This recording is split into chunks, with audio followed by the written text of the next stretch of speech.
Hello and welcome back to the latest episode of the SportsRunDown Betalong. How are you getting on tonight, Gary? Yeah, great, Abby. How are you? I'm good. Any regular viewers of the show will know that we're missing one of the key three this evening, so Slats will join us hopefully shortly. But you're stuck with myself and Gary for the time being, so just bear with us while we adjust to the fact that there's only two. Everybody's just left. Yeah, that'll be the lowest we've ever had in terms of views. We are a little bit late on air, and we actually had an early game, which if you check out sportsrundown.com, you'll see the live action ACA. So before we get into the show, we're just going to quickly run through that bet. So anyone who's familiar with the sportsrundown.com will know we have the all action ACA, which is mostly Friday games, and when we have the stream, it's always Friday games. We have a fourfold up tonight instead of a treble. The first two picks are two kind of regular picks that we have on the stream. So one is goals in Belgium. So it's Club Bruges against OH Leuven, and Leuven will be kind of my fan team over in Belgium, even though they're absolutely god awful. I thought before I saw the team news, I think they'd give Bruges a go tonight. But Bruges have put out a full team, so that game kicks off in 3 minutes, and it could be a tough night for Leuven. Bruges picked up a very, very impressive draw against PSG in the Champions League last week, and that has really changed the complexion of that group. They were kind of, I don't know, I think they were about 100 and something to 1 to win the group before it started. I mean, that's obviously never going to happen, but they could still finish third now. Leipzig are a mess, and if they finish third, they get into the Europa League, and they could actually go quite far there. That's kind of their level. So I went with both teams to score at 7-10. I did hint that the upset at 8-1 could be a bet, because I thought Bruges would actually rotate a few players. They haven't, so I'm kind of glad we didn't actually put that in as an official pick. I don't see them challenge them at all today. The second pick we have is a League of Ireland game, so it's Waterford against Drogheda. We've tipped up Waterford a couple of times on the side, and generally it comes good. Waterford are absolutely terrible at the start of the season. They changed the manager, and I personally think, I'm not sure if you've watched any of the First Division or the Premier Division games, Gary, but I think Waterford have actually been very, very good since Bertram took over, and they've only lost twice since July. And they were both I haven't watched any of the games, but I've obviously been tracking the results. Obviously, I'm looking at First Division with Shell's being down there, so that's what I focus on highlights and things like that. But they've definitely been picking up the results. And as you said, I was surprised to see them such a big prize given their record against Drogheda as well. Yeah, Drogheda. So yeah, exactly. I thought, I didn't think they'd be odds on, but I thought they'd be favourites, maybe 11-10 type of favourite. 7-4, and Drogheda were just inside 3-2. So strange one for me. But so that's the second leg, is Waterford to win. I actually like Waterford to win, and both teams have scored 4-1. I've backed that myself, and I might actually back it with another bet later on if there's no goals early. But that's the two legs there. The third leg is from Slats, who's actually not here himself, but this could be after timing, but we did have it up on the side all day, and we always have the articles up before the games kick off. Slats went both teams to score over 2.5 goals in the Almere City Dordrecht game in the second division in the Netherlands, the Eerste Divisie, and it's 2-0 to the away team at the minute, which I think if you want over 2.5 and both teams to score, that's pretty much the perfect score line. It's 2-0 coming up on half time, so if there's one more goal there, that leg will be in. And then the fourth leg of the ACA tonight is in England, and that's actually your pick tonight, Gary. So do you want to talk us through it? Yeah, so I just think that both teams are like evenly matched. And like Newport County, especially, when I first looked at the game, I was going to tip up Newport County, and I couldn't believe they were 2-1. I've kind of gone conservative in terms of the both teams to score aspect, but I do think that Newport are underrated in the game. So I put up the Newport and both teams to score as well. I think it was 6-1. So I've had a bet off that myself. But the both teams to score looks a certainty. As I said, Newport last season and over recent seasons have kind of struggled away from home. They've been really strong at home. But this season, they've kind of come out all guns blazing, and they're scoring a lot. Barrow have been decent. So, I'd expect a decent game there. I think both teams will score. And the both teams to score and a Newport win is very tempting. So I back that as well. Yeah, very good. That was advertised at slightly outside 15-1 for that fourfold, and obviously you can't get on the entire fourfold now because the Dutch game is 2-0 already. So if you're going to do the treble, I think it would be about 6-1. The the way it worked out. So still a few minutes there if you want to get on that. And actually, with the games kicking off, you probably get slightly better prices. So yeah, make sure to have a look at that. We'll be sharing that on tonight. And yeah, so if you want to join us, let us know. If you have any bets yourself, by the way, let us know in the comments. We do love to discuss other people's bets. So do drop us a comment here on Facebook or YouTube if you got any bets on yourself. And Liam, just while you were talking there, I think that bet is actually in now because Almere have scored. So it's 2-1 to Dordrecht now. Oh yeah, I can see that. That's actually true. So 44th minute, it's in already. So if Slats was here, we'd give him a bit of praise, but we'll just give him abuse for being late when he joins. Yeah, much better. We'll cancel the win from his P&L because he wasn't here to witness it as well as a punishment for his late appearance. Yeah, that's actually great. Usually, and I don't want to speak too much about the Dutch football without Slats here because that's his area of expertise, but it seems to be a real second half league. So to get the 3 goals in the first half is really quite pleasant there. I thought we could have been waiting a while, but yeah, there's a few 0-0s about in that division as well. So yeah, good to have that in. The bookmaker that I bet with doesn't have the over 2.5 on both teams to score. So I didn't do it earlier on. Over 2.5 was, I think it was 2-5 or something like that. So I actually left that out and just did the treble. Yeah, 2-5 is not really worth it in an ACA because if it lets you down, it's such a killer. Exactly. I was just like, I can't, the other ones are kind of good cause. And you're going for, a Waterford victory and things that at a big enough price. And then throwing in a 2-5 shot that could let you down. Now, obviously, I regret it now. It would have been nice to have that extra kick. But yeah, just so everybody knows why I'm not cheering the both teams to score and over 2.5 at the minute. Yeah, sounds good. I'm going to hand over to you now, Gary, for the EFL ACA. So for anyone who's not familiar with the website, we have an EFL section every week. Gary puts up or twice a week in this case, he puts up his best bets from the Championship, League 1 and League 2 every week. And he's on an unbelievable roll. So make sure to check that out. And yeah, so I'll hand over to you there, Gary. Yeah, cheers, Albie. So yeah, I did a fourfold this week. I kind of moved away from the Championship because last week we were 2 out of 4 selections, but the 2 that let me down were from the Championship. There's a couple of games there this weekend that are really good games, like the likes of tonight actually, West Brom and QPR are playing, but there wasn't really any betting value around the Championship, so I kind of focused on the lower leagues. And that's paid dividends before for us. Like earlier in the season, we got that ACA up, and it was mainly based in the lower league. So starting off with Forest Green against Tranmere. So again, anybody who's been listening to the stream or has been reading the articles on the site, they'll know that like Forest Green are highly rated. In my opinion, they're top of the league. We've had them in 4 or 5 bets. They've only let us down once. They were 13-10 last week. I napped them and I thought that was a great price. But like this week, they're 4-5. They're at home to Tranmere. Now, Tranmere aren't a bad side, but they struggle to score goals. So I think that if Forest Green take an early lead here, it's just money in the bank. So Forest Green at 4-5 are the first leg. Second leg is Scunthorpe against Port Vale. So Port Vale come into this, they've won back-to-back games. But the angle I kind of went with here is that Port Vale have scored at least 2 goals in their last, I think it's 5 or 6 games. So they've just been scoring for fun. Now they're starting to win. I think they could go on a bit of a roll. Scunthorpe are 23rd in the league, so they're second last. They should be able to beat them. Now they are away from home, so that's probably where the price is coming from. But I think there's a bit of value in it. Next leg is Leyton Orient versus Mansfield, and this was one that I just couldn't believe. It was 6-5 for Leyton Orient to win.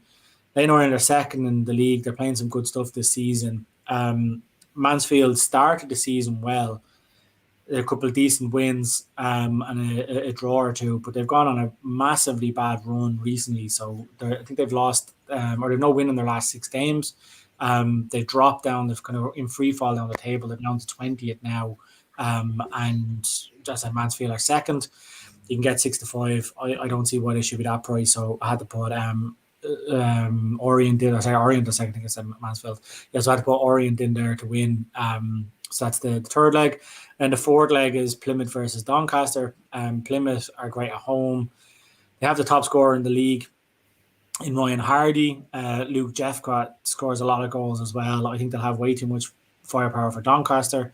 Doncaster haven't won away from home this season, and they only picked up their first win of the campaign last Saturday. I think Doncaster will be all right in terms of a squad, and they might go on a run sometime, but I just don't think it'll be tomorrow. So that fourfold pays, I think it's 13-1. Individually, they all look to have a great shout. I napped Forest Green for the second week in a row because it's league leaders playing against a team who struggled to score away from home. If you look at Tranmere's form, they've had a lot of draws, so they're not losing many, and that's why they're up around 7th or 8th in the table. But I just think they haven't come up against the proposition like Forest Green yet. So that's my nap. Yeah, I like the sound of that. You're a big fan of Forest Green, all right. Well, I mean, it's just I was expecting to go in after last week. So last week I couldn't believe they were 13-10, and obviously they won, and that was great. So when I looked at this week, I was expecting to go in and see them, 1-2, 4-7. The fact they're 4-5, I just think there's still value in that. Obviously, it's odds on. I don't really like backing odds on shots, but it just seems like a solid bet. League leaders at home. There aren't many kind of negatives to it, so I think they're good. But also the Orient Mansfield, I said, if Mansfield go back to their early season form, it could be a close game. But if it's the Mansfield that have played in the last 5 or 6 games, it should be a walk in the park for Orient. So I'm fairly confident this week that the bet will come in. The profit and loss of the column, we're still in profit, but we could do with the ACCA coming in to kind of boost that for the season. So I'll have my fingers crossed. And I've got my money down already. Nearly had to talk myself into reloading. So yeah, I've done that myself a few times. You actually had a Coventry in play bet that seemed very, very juicy. If you want to quickly talk us through that. Yeah, so it was a bet builder actually. So essentially, I looked it up, and like Coventry have the I'm gonna have to get his name here because I forget it. It's the league leader goal scorer, and I'm gonna butcher the name when I get it. But essentially, he was 3-1, I think, to score anytime.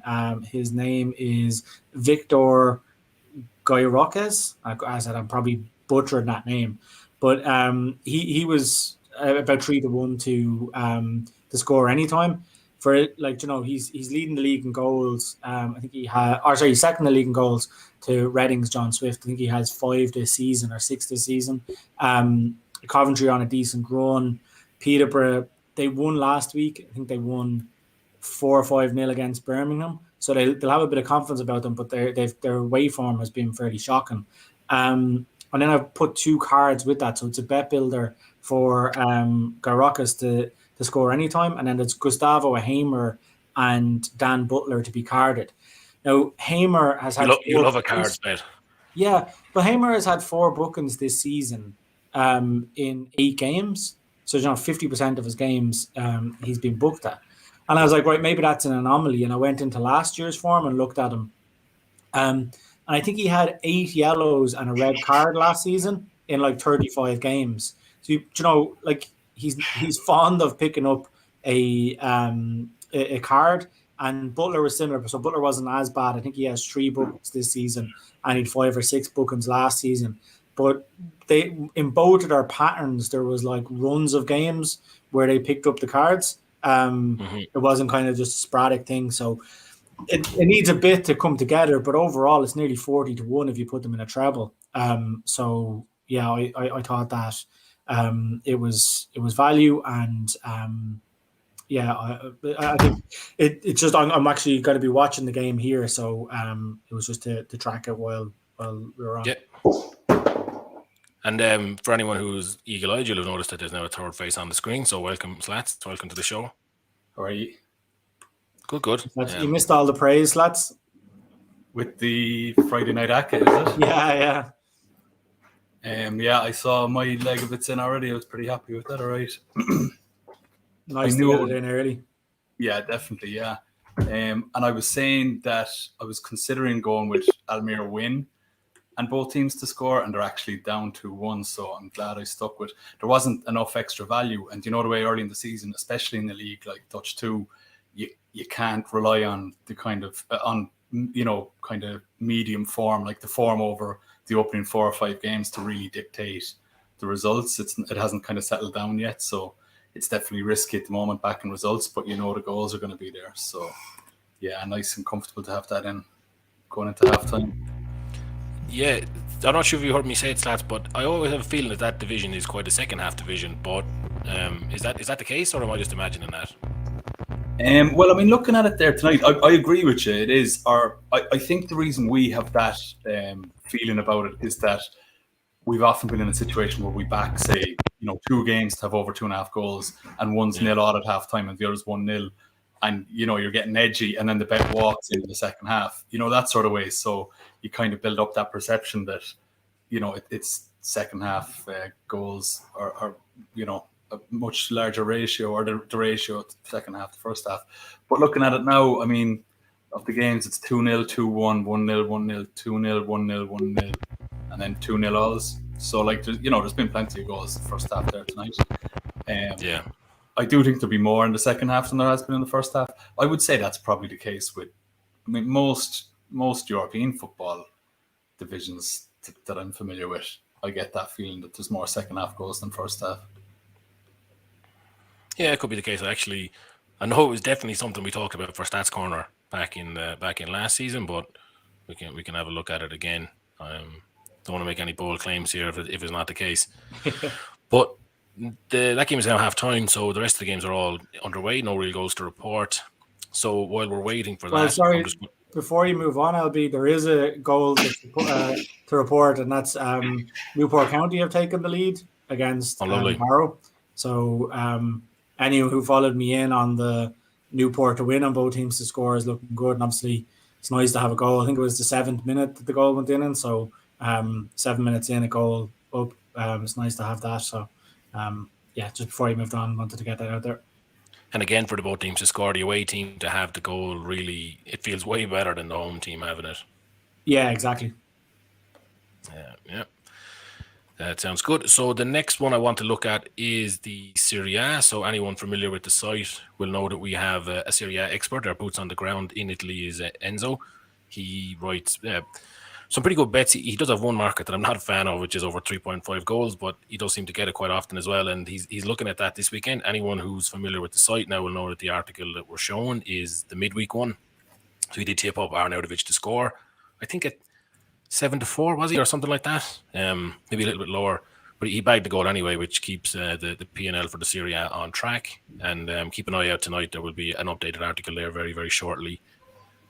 He's one bet that he's given us a teaser for the weekend, by the way, is over 2.5 goals in the Genoa game. So keep an eye on that one. I've actually backed that one already just in case, because I'm prone to forgetting these things. But getting the early value, you're going to move the market now. We won't all be able to get on. My €2.50 wager will surely swing things massively. So that is the Serie A. So I'm going to say that the over 3.5, we often had to go at the Serie B. Back on our early streams, there were a few matches we were going over 2.5 and over 3.5. It feels riskier at top flight football, but definitely the Serie B had so many games that were 4-0, 4-1, 5-3. I think with the Serie B, there was if you looked at a game and you thought that's a good game for over 2.5, it was either 5 goals or 0 goals. Like, there was no middle ground. Or the other, yeah. Yeah. I was just about to say that. I would say in the 90s, if you had said to someone we're backing over 3.5 in the Serie A, they would have committed you to an asylum. Like, I don't even think you need to go back that far. Like, I think 4 or 5 years ago, I remember so many 0-0 and 1-0s. And I actually remember me and you, Gardy, going to the sports bar in Canary Wharf a couple of times for a big Friday night game, right. And it'd just be 1-0 or 0-0 more often than not. It was depressing, but I know in the 90s the Serie A was like high quality defending and not that many goals. I do think it went through a little period of just low quality everywhere, and that's why there wasn't many goals. And now it's kind of maybe the defenders have moved on to the likes of PSG in the the forwards are finally clicking again. So it's a ridiculous amount of entertainment and goals in the Serie A and the Serie B these days. So yeah, my memory is the likes of Juventus. It felt like about 70 or 80% of their games were just 1-0 wins. Like, just efficient and clean sheet. We've got our goal now. We don't need to do any more. Just defend. There was, I know I mentioned it on the stream last year or last season at least. There was, in the 90s, Milan won the league, and I think they, 38 game league, I think they scored 22 goals and conceded 11, and that was winning the league. Like, I think of their 38 games, I think like 20 of them were 1-0. It was just like paying some premium for goals, but those days are long gone anyway. So over 2.5 goals in the Genoa game this weekend is Enzo's big tip, and SportsRundown.com, you'll get more details on those. Hopefully tonight or else tomorrow morning. And then Slats, we'll hand over to you to speak on behalf of our League One expert, or League One expert, Dermot. He's on a serious roll lately, picking up an awful lot of wins.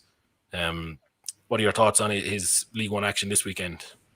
Yeah, I mean, I'm definitely going to be getting on it. He was unlucky midweek, but I think that he had 4 ACCAs up in a row, 3 in a row, and then just one game let him down midweek with a red card.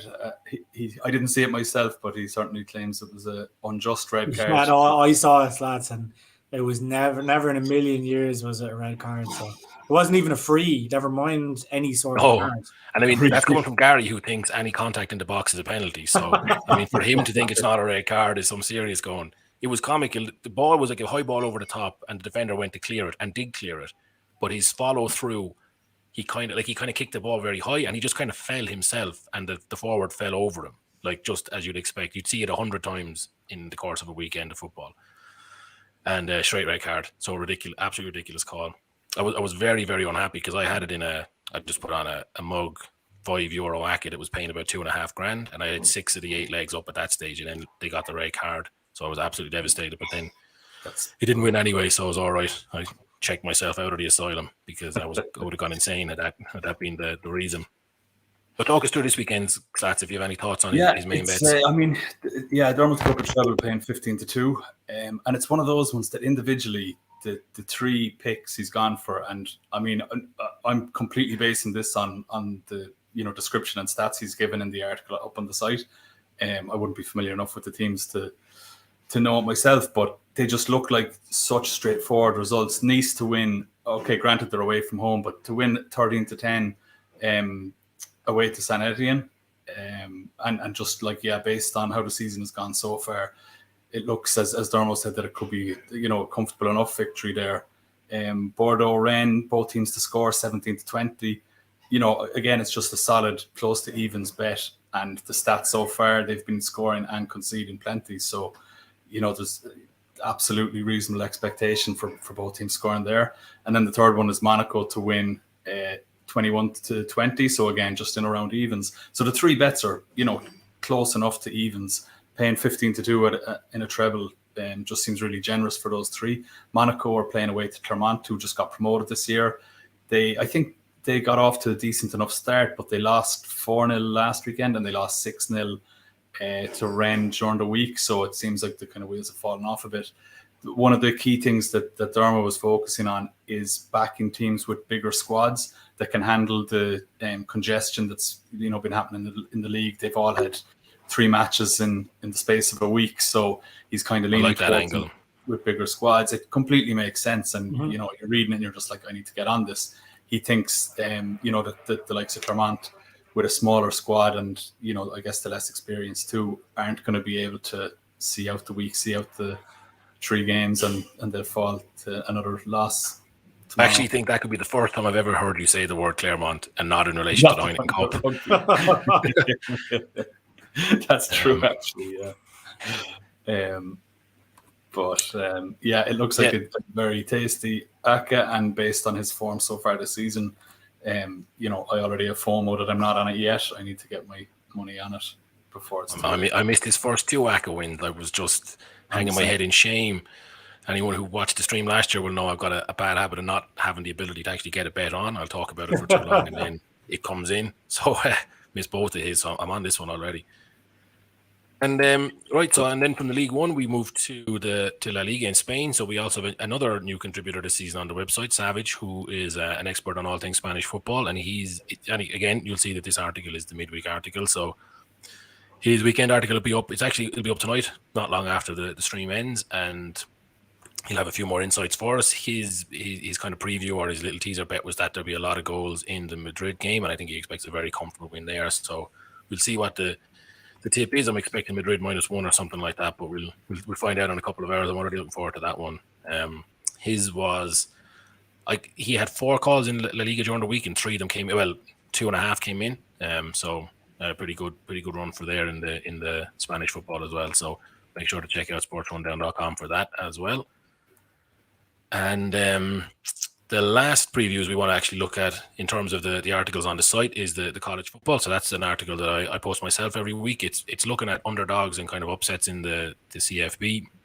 There's actually a few very, very nicely priced underdogs this week. It's a challenge for myself to actually control myself a bit and not get carried away, because you can just lose the run of yourself. You're looking at some of the lines and you think, again, I've heard that in a different scenario from you, Liam. Yeah, we're past the watershed now, so that's all right. But there's a few of the lines that just look incredibly good. The one that is my big bet of the weekend, Notre Dame are underdogs against Wisconsin. I just don't see it. I thought they'd be favourites. It's a neutral site game. There's anyone familiar with college football would know there's a thing called the Shamrock Series. It was actually meant to be in Dublin this year, but they couldn't do it because of last season because of COVID. I think they've played about 10 of them now. It's basically Notre Dame against rivals in neutral site stadiums, NFL stadiums or the likes, and they've never lost one. They win them all. They usually win them quite handsomely. It's a huge day for them, and maybe they tend to pick teams that they can beat as well. In fairness, they're 6-point underdogs. They're outside 2-1. They kind of flirt between 2-1 and 5-2 for the money line win. I'm going to back both of those quite heavily. I don't see how they don't win this game handsomely. So for more details on that, check out sportsrundown.com, and also there's a few other I've picked this weekend as well. So we'll come into some of the other lines later in the show when we're looking at American football in more detail, but that is just one of the regular previews we have on the website every weekend. And then obviously the other one it's a big hit with the readers is the racing. So Gary, over to you if you want to give us a couple of quick thoughts on the racing this weekend. There's no article yet because obviously the racing information comes out last minute. Sorry to cut across, but just for a bit of in-play action tonight. Oh, yeah. Emmen Den Bosch in the Dutch 2 is just after kicking off the second half. Just based on the stats, they've both had a ton of shots on and off target, plenty of attacks. It went into half-time 1-0 to Emmen, but I'm thinking it's about 4-5 now. Well, 3-4 now for 2 more goals, 2 goals in the second half, and I'm going to get on that. I think that's going to come in comfortably enough. There should be a few more here. So, yeah, sorry, we'll move back to the racing, but just for anyone looking for a bet along in play, that's what I'm going to go with there now. So two more goals in the Den Bosch game. That's it, yeah. Yeah, sounds good. Also, over to you, Gary, with the racing. So on the racing, so focusing on Newmarket tomorrow. So there's been a kind of 3-day festival there this week, Thursday, Friday, Saturday. I didn't really have any fancies over the last 2 days, so we left them off. But tomorrow, I fancy a few. So in the 150, Korobus, I'm sure there's a way better way of pronouncing that as well, but sure, not going to win any awards. He's a Godolphin horse. Has only had one run to date, and he won that, and now he's pitched up here in Group 2 level. So I kind of ignored him when I started looking through the race initially, and I was landing on the favourite amongst the field, and then a lot of money started coming from. So, like with the record that his connections have at Newmarket, the fact that there was a good bit of money for him today, I think there's probably still value in 9-4. They have a couple of form lines, so Godolphin had a couple of horses that have run against the favourite in the past, so they'll know what it takes to be at least as good as them or to beat them. And I think 9-4 is still a bit of value. If you went below kind of 2-1, maybe the value starts going, but 9-4, I definitely back them. Then the 3 o'clock, this is a great race. Dr. Zemf is my selection here. There's like a lot of these have run against each other in the past, and they've kind of just mixed it up. So there's like Go Bears Go, Castle Star, Dr. Zenf. They all have form that kind of tie in one another. But I picked Dr. Zenf and put him up on the site a couple of months ago. So it's probably back in June now, and he ran well, but just didn't get like luck in running. And they've kind of changed tactics with him since then. So he was held up.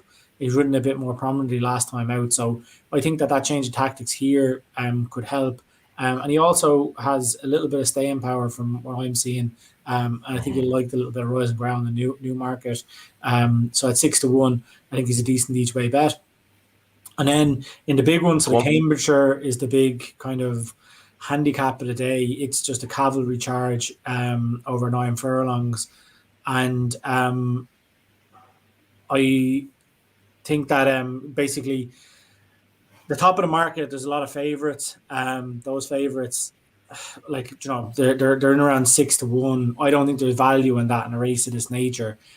So I've gone with Fastnet Crown for Irish trainer Michael O'Callaghan. I think that the horse has patches of form. It won over 6 furlongs earlier on in the year, so there's probably a doubt over whether he's going to stay the 9 furlongs, but likes good firm ground, has won on that previously. I got the impression last time out in the Irish Cambridgeshire that he will stay here, and at 40-1, he's a massive price with firms paying 7 places. So I think that if he was with a bigger trainer, he'd probably be about 20-1. I think there's value in backing him. A lot of firms, William Hill, Paddy Power, Betfair, etc., are all paying 7 places. So I'd stay away from the likes of the Gosden horses at the top of the market, and instead plumb for Dr. Zenf. Or sorry, for Fastnet Crown. Yep, sounds good. I don't know, is it just me, but when there's the 40-1 dangling there at the bottom of the screen, my attention just goes straight to it. I'm just waiting for this. It's like, 6-1, come on, man, get to the 40. That's all I want to hear. No, but like, I mean, catches the eye all right. When you're backing the 40-1 show, obviously you need to realise that it is an outsider, you know, so it's by no means a certainty, but it has good patches of form. I think, like, the weather here has been very good in England, and it's good to firm ground. It's only going to get faster. I think he has a great shout at getting into the top 7, and obviously there's a possibility he could win. So, yeah, 40-1 is fairly juicy. You could do it for the P&L as well. So, yeah. By the way, anyone who is watching us, make sure to let us know in the comments if you agree with the tips that we're talking about, or that maybe the bets, we'll call them rather than tips, or let us know if you're backing anything yourself. We do love to hear what other people are backing, as always. So by all means, let us know. Cool. Sorry, anyone who was watching this on YouTube there might have been a slight interruption. You might have had a static screen, so hopefully you didn't miss anything. But Gary tipped up a 40-1 horse, and be sure to check out SportsRunDown.com tonight or tomorrow morning. The full explanation will be up there for his 3 picks. But yeah, we got a quick run through them there. Yeah, I suppose, Liam, just to kind of recap, like, anybody looks at the bottom of the screen there, you'll see a couple of ads going along. So if you missed what we've gone through and you're not familiar with our site, those ads will give you an idea of what we do. So we're covering horse racing, we're covering football, we're covering American football, both the NFL and the college. So if you're interested in that, there's constant content going up on our site nearly every day, every week. So make sure to keep checking out SportsRunDown.com. As I said, we've had a lot of good winners. I think 2 weeks ago was an unbelievable weekend where we had 2 or 3 trebles and an accumulator come in. So all the lads there tipping are on form. So as I said, make sure to check it out on a daily basis. Don't forget the in-play tips that we give on our Friday night show as well. What did Albion get up last night at 40-1? Harry bonked to forget it because he didn't back it last week. Yeah, that's I kind of strategically put that to the back of my mind after not backing it when you lads did. So, but yeah, fair play last week. You don't understand FOMO until it actually hits you like that, and you're like, "How was I not on this?" So, yeah, fair play on it. Yeah, that was 3 teams who were drawing at half time, and you fancied all 3 of them to win.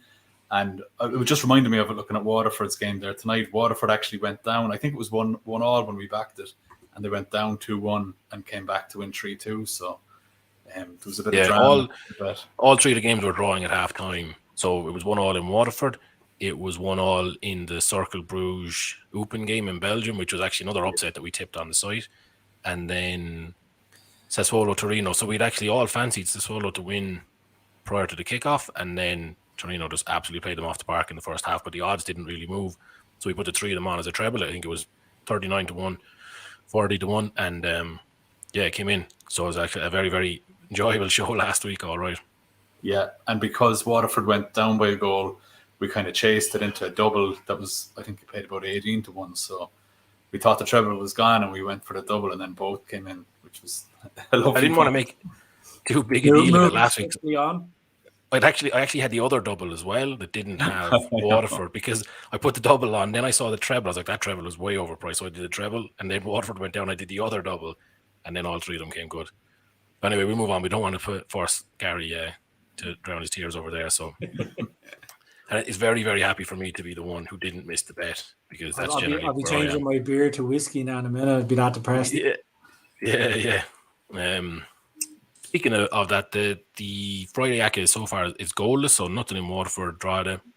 Also nothing in the Bruges Leuven game.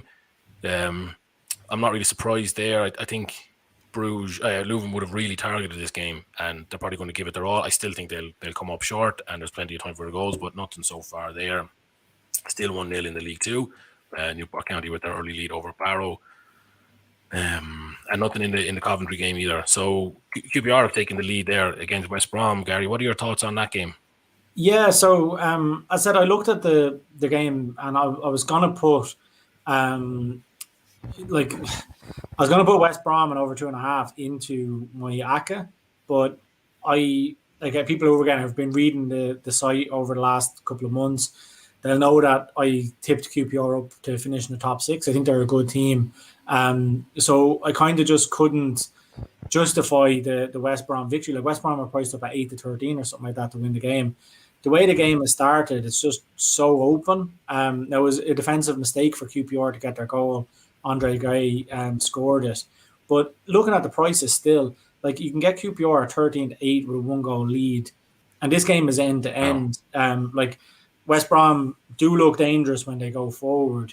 But like QPR, you say that right? So QPR, they're 1-0 up and they're 13-8. They're 13-8, yeah. So it's 6-4 for a West Brom victory, 9-4 for the draw, and 13-8 for QPR, and they're 1-0 up. So if anybody's looking to have an in-play bet, I don't think that's the worst bet in the world. But you do run the risk. Like, West Brom are explosive; they can score, kind of at any minute. So it's not as safe as houses. But I just think it's a big price for a team that, as I tipped them up to finish top 6, so they're not relegation fodder, and they're good on the counter attack as well. So I said, yeah, that would be kind of the bet I'd be focusing on if I was having one in play. Yeah, I like that. So the other games are all approaching half time. The ones in the Aka. There's one here I wanted to bring it up. The French League 2.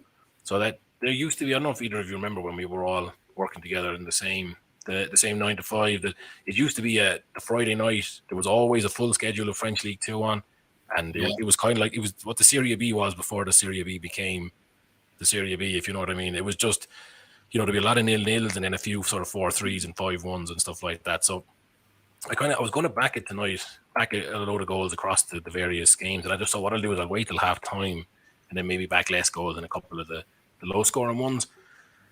As expected, most of the games are 0-0, and then a couple of them have 2 goals each. So they're halfway to their 8 o'clock kickoff. So give another 20 minutes and see if we get to half time. I might put on a couple of second half bets there, but I hadn't noticed that I hadn't clocked it. Half time, I'm tailing for sure.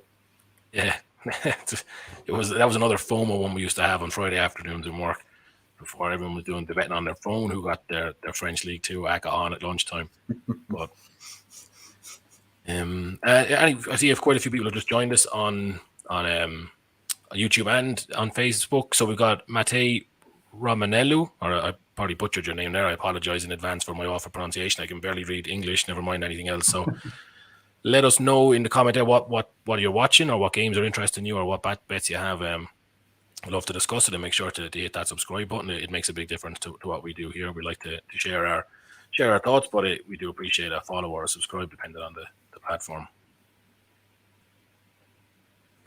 This Emmen game has gone 2-0 a couple of minutes ago there, so I'm halfway to my over 2.5 there, over 1.5 second half goals that I put on at half time. It's just 60 minutes or so gone, so there's plenty of time for a third goal. Looking decent enough. Yeah, plenty of time, all right. When there's 2 goals needed, you kind of worry about them. But when it's down to 1, you nearly go right to the last minute. So yeah, exactly, yeah. Definitely. You want that first one to come in fast, but once it's in, you can kind of sit pretty for, like you said, pretty much until the final whistle. Yeah. Speaking of... Mate just got back to you there saying that Bruges is going to win. So you two might have a falling out, you being a Leuven ultra from your days living over there. I wouldn't call myself an ultra, but yeah, a Leuven fan. I mean, you're probably right that Bruges are going to win, Mate. I mean, they're definitely the better team. I mean, they're the US team in Belgium. Actually, if you check over at SportsRunDown.com, we've got the write-up of the game, but in there I mentioned one player. He's a Georgian guy. He's on the bench now. Leuven Shengelia is his name. You mentioned yellow cards earlier, Gary, in your QPR. In your Coventry same game multi. So this guy, he's got a very good record. He either scores or gets booked in nearly every game. So I did tip him up to score in this game if he started, and he hasn't started. He's on the bench, but he has actually made 2 substitute appearances so far for Leuven this season and scored on both of them. So he's definitely worth keeping an eye on in the second half. Is that available as an in-play market to back him anytime goals score? The Belgian league is a bit funny. It depends on what country you do your bets from, but quite often where we're based, they don't really have the full breakdown of markets. Sometimes they do, and sometimes you'll even get shots on target markets, but then more often than not, you don't even get player to score markets. So let me check that if that's available. You'll definitely be putting an alert on for if he gets subbed on anyway. Big time, yeah. Yeah. Matty, you don't agree with me anyway, so we'll see what happens later on. If there's any other games you're watching, by all means, let us know. We'll give you our thoughts on those games or discuss them. We're following a lot of games here. So to be fair, Bruges are dominating this one. They've had 12 shots so far in the first half, to Leuven's 2. So they're certainly on top there so far. Yeah, to be honest, in the write-up for this, I did expect, I said because I expected that Bruges would kind of rotate a bit. I mean, Bruges, every year they have 2 or 3 absolute clangers where you expect them to win and they either draw or lose 1-0 to a really crap team. Maybe I was a bit hopeful tonight that it would be Leuven this week. But with the trip to Leipzig for the Champions League midweek, I just kind of thought that they'd make a few changes. They actually haven't. They're playing pretty much their strongest team here. So they've obviously gone for momentum rather than freshness. So, yeah, I don't... Yeah, and I actually thought that was a very good angle when I read the article this morning. Like, you would think that, as you said, they have a very good chance of, well, probably an outside chance of qualifying in the Champions League, but really the Europa League and getting into the latter stages of that. So, and like they're going to win the league, as you said as well. So it's surprising that they didn't make a few changes and rest a few players. Yeah, I'm surprised. And as well with the playoff process in Belgium, if you drop off a little bit, it's not the end of the world. So, it did surprise me. I guess it's different management styles, and I know a lot of, winning begets winning type of approach. They just want to keep the momentum up. Maybe that's obviously the approach they've gone for here. But like we said, Leipzig are an absolute, dumpster fire this season. I think they've won 1 game, and that was in the cup. They obviously got absolutely spanked by Manchester City in the Champions League, and they've one draw in the cup, and then they got a 1 win in the league. So I mean, Bruges could really give them a go, and having picked up a point off PSG, which you'd expect them to beat Leipzig both times, if Bruges get any kind of result in Germany, I think they're probably favourites to finish 3rd if such a thing exists. So yeah, but anyway, they've gone for momentum. They haven't really rested anybody, and here they are battering Leuven at the minute. That guy Shingali, he's actually not priced up to score in play, which is quite frustrating. Yeah, sometimes they don't add him in until they come on. So again, depending on your bookmaker, they leave them off the market until they come on the pitch. Like, oh, okay, that must be what. I think it's just a pain when they're settling the bets down, then to know who played and who didn't. So at least that's the logic I use in my head. But I've definitely seen it before, even in the bigger leagues where the player won't be priced up. Yeah, I suppose it's fair enough. it makes sense. I'll keep an eye on this one here. He doesn't usually come on till about 60 minutes in, 15 minutes into the second half, 60 minutes into the game. So we will keep an eye on that in the second half to see if anything changes there. Nothing much to report in the Waterford draw the game. Waterford on top stats wise anyway. They've had plenty of opportunities, but yeah, no goals yet. I mean, you said it that maybe every league is kind of a second half league, but my God, Waterford are a second half team. They score far more in the second half than they do in the first half. And I know maybe four of their last 6 games, I think they were losing and came back to either win or draw. 2 of those were in the cup. Yeah, so maybe it's 4 out of 7. I don't mean to exaggerate it, but very much a second half team there too. So yeah, I was thinking they'd be good value to get on at halftime. Like they're 13-8 now for the win, and they're definitely on top. And adding to that, what you're saying about them right now makes it look like very good value to jump on. Might put them in a double with something else.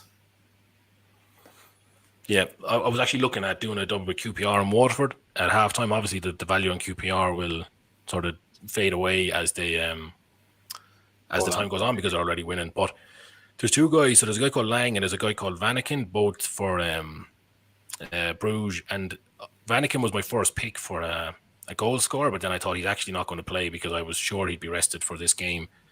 He doesn't play as a forward, but he gets in the box an awful lot, and he's 11-5 to score any time here. He's actually 7-1 to score first, which is really tempting. He's our top. Please correct me if I'm wrong, especially Matt in the comments, but I think he's Bruges' top goal scorer this season. I'm not sure why he's priced so highly. So I think if it's goalless there at halftime and there's still a bit of value on QPR, I might do Vanaken to score anytime, Waterford to win, and QPR to win, which would pay handsomely if they're still available, obviously at halftime. Yeah, like the QPR price is still there now. West Brom have still come back into the game, but it's 1-0, nearly half an hour gone. I just think with a 1-goal advantage, 13-8 is a very big price. Yeah, that's a very big price. So while we're waiting for half time there, is there any of the games at the weekend that we don't cover on the site specifically? So obviously we have Serie A and Liga and League One experts, but is there any other games maybe in the Premier League or something, Gary, that have caught your eye or either to watch or to bet on? Well, like there's one very obvious one that I'll be watching, and that's obviously West Ham against Leeds. And it's one to keep an eye on because like Leeds are struggling with a lot of players, so I think they've got 4 people who are guaranteed out due to either injury or suspension, and then both Rafinha and Bamford were like, I'm not sure what changed today.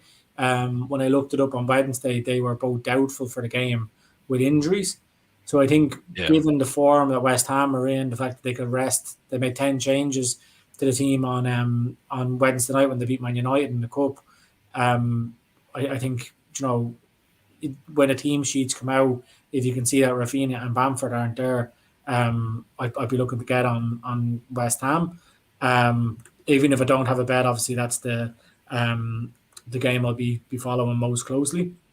I also looked at, and West Ham are 6-5, just to let you know, but I looked at it today, and like obviously United are at home and they've got a great side or whatever, but 2-5 for United against Vila just seems very, very short. So I think the draw there, 19-5, looks a decent bet. Like Vila aren't a very bad team. They've got a decent strike force with Ollie Watkins and Danny Ings. Martinez is a great goalkeeper. I think there's a lot of stuff out there, a lot of kind of positives in Villa's favour. And that draw nearly 4-1 stuck out to me as being a decent price. The record of big teams in the early games, again, we don't have it, but I'd like to see it. I don't think they perform as well in those early games as they do at like 3:00 kickoffs or 5:30 kickoffs. No, certainly from watching Arsenal play at 12:30, they're pretty poor. Leuven have just scored. If anyone saw me throw my hands in the air while we were talking. Nice one. Yeah, so Leuven are 1-0 up against Bruges. So I did say it. I thought this was Leuven would have this was a free swing for them. They were going to, I think they were going to play with a lot more confidence than they have been lately. So they're 1-0 up. So I mean, if there was ever a risk for the both teams not scoring there, it was going to be Leuven not scoring. So that is actually brilliant. Not sure if we still have Matai in the comments, but let us know if you think Bruges will come back and win from here, or how do you see this game panning out from here? I'm delighted with that. Them going behind means the striker might come on now. Yeah, so I didn't back the upset because I thought the Bruges starting 11 was too strong. But nice to have mentioned it. Hopefully, anyone who reads the articles, maybe somebody backed it. So yeah, a great start there. Happy with that. Still just about half time in the Waterford game. So nothing there. So it's a good start for the ACA, and it's gone a bit quiet in the League 2 game, Gary. Any thoughts on that, or have you been following that one at all?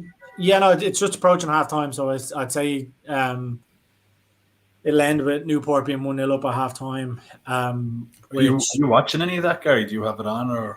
No, I'm just kind of keeping track on the stats and things like that. So I'm watching QPR and I'm watching Coventry here. I'm hoping that Coventry drift out to kind of even money at halftime. And if they do, I'll probably do Coventry, QPR, and Waterford. But yeah, like at the minute, Newport seem in control of that game. I'd like them to go 2-0 up, and then Barrow to get a consolation. That would get the big price tip in our article today up. Yeah, there's absolutely. been plenty of chances in it anyway. Looking at the stats, I think I'm gonna jump on a few second half goals there. Hopefully not jinx you or jinx the Friday bet, but it definitely looks like more goals are coming in the second half. Yeah, you would worry about jinxing it, but it does feel that way for sure.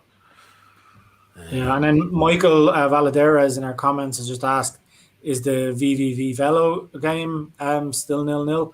So I'm not really too sure. It is still 0-0. So 77th minute. 72nd minute. Still 0-0 there, Michael. So let us know who you support. Are you cheering for Venlo or Helmond, or if you've any bets on? They're 15-8 now for the win, which, I mean, they were well odds on at a kickoff, and they've been on top. Might be a little risky, but 15-8 seems tempting, just given how much they were expected to win that match before kickoff.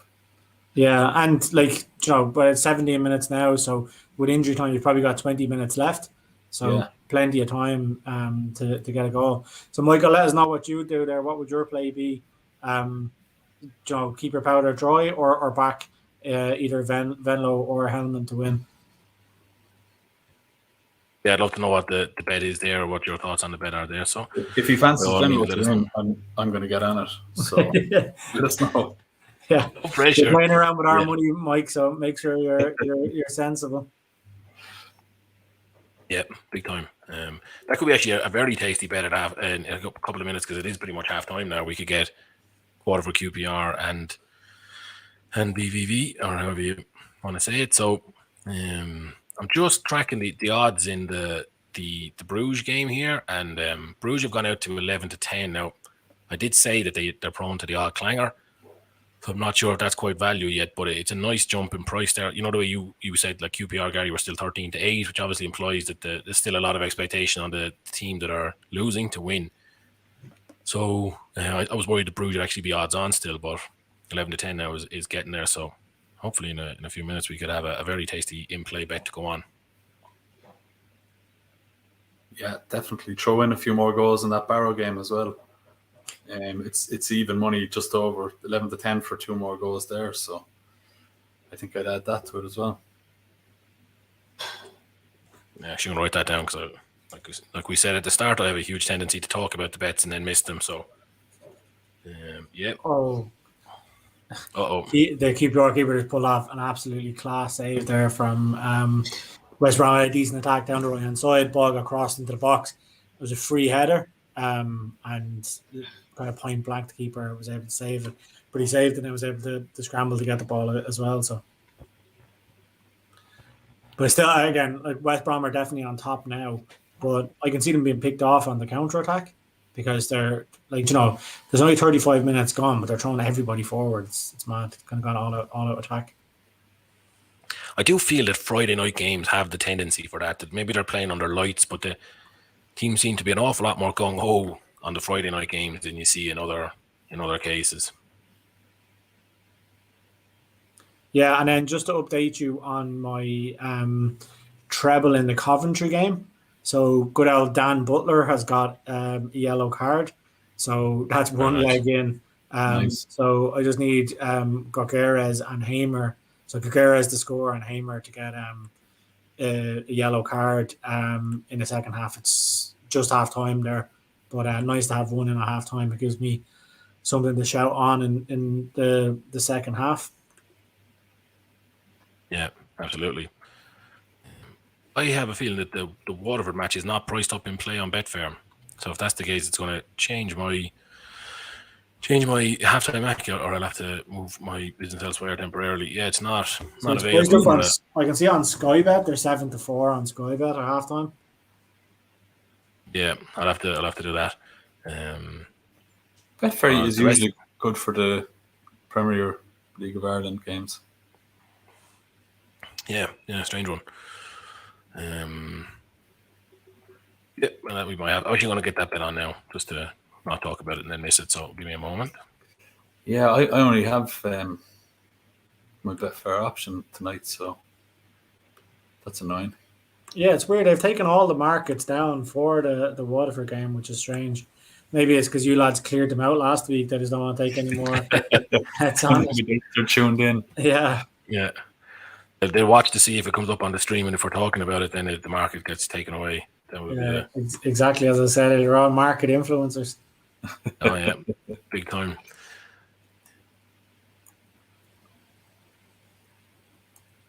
The Venlo game now is touching towards 80 minutes. They've gone out to 9-4. So again, Michael, let us know. Do you think Venlo are decent value at 9-4, or would you hold off? Yeah, I don't know, the sort of team who come up with late winners often, or is the writing on the wall if they're going this late and it's still 0-0. I don't like backing games that late. I might leave that one off myself. Yeah, you just don't get a huge sweat on it. You don't get much value for your bet, because it's over pretty fast. Another halftime price here that stands out to me, Gary. Maybe you know something that I don't know, but Pats at home to Shamrock Rovers, 0-0 at half time. What price would you say Pats are? Sorry, I was just about to look. Say that again, sorry. So Pats are at home to Rovers, 0-0 at half time. What price would you say Pats are? There's no one sent off or anything here, so it's 11. I'd say 3-1. Okay. Well, I know Pats have been on a fairly bad run of form recently. I know, but they're 7-2, so you weren't far off it, but I still think that's very high for a game that's 0-0, Yeah, I mean, it definitely is high, and Joe, it's a game of football, anybody can win, but I just know that the performances that Pats have been putting in have been pretty bad. And I had them backed a couple of weeks ago. I just need them to score against Sligo.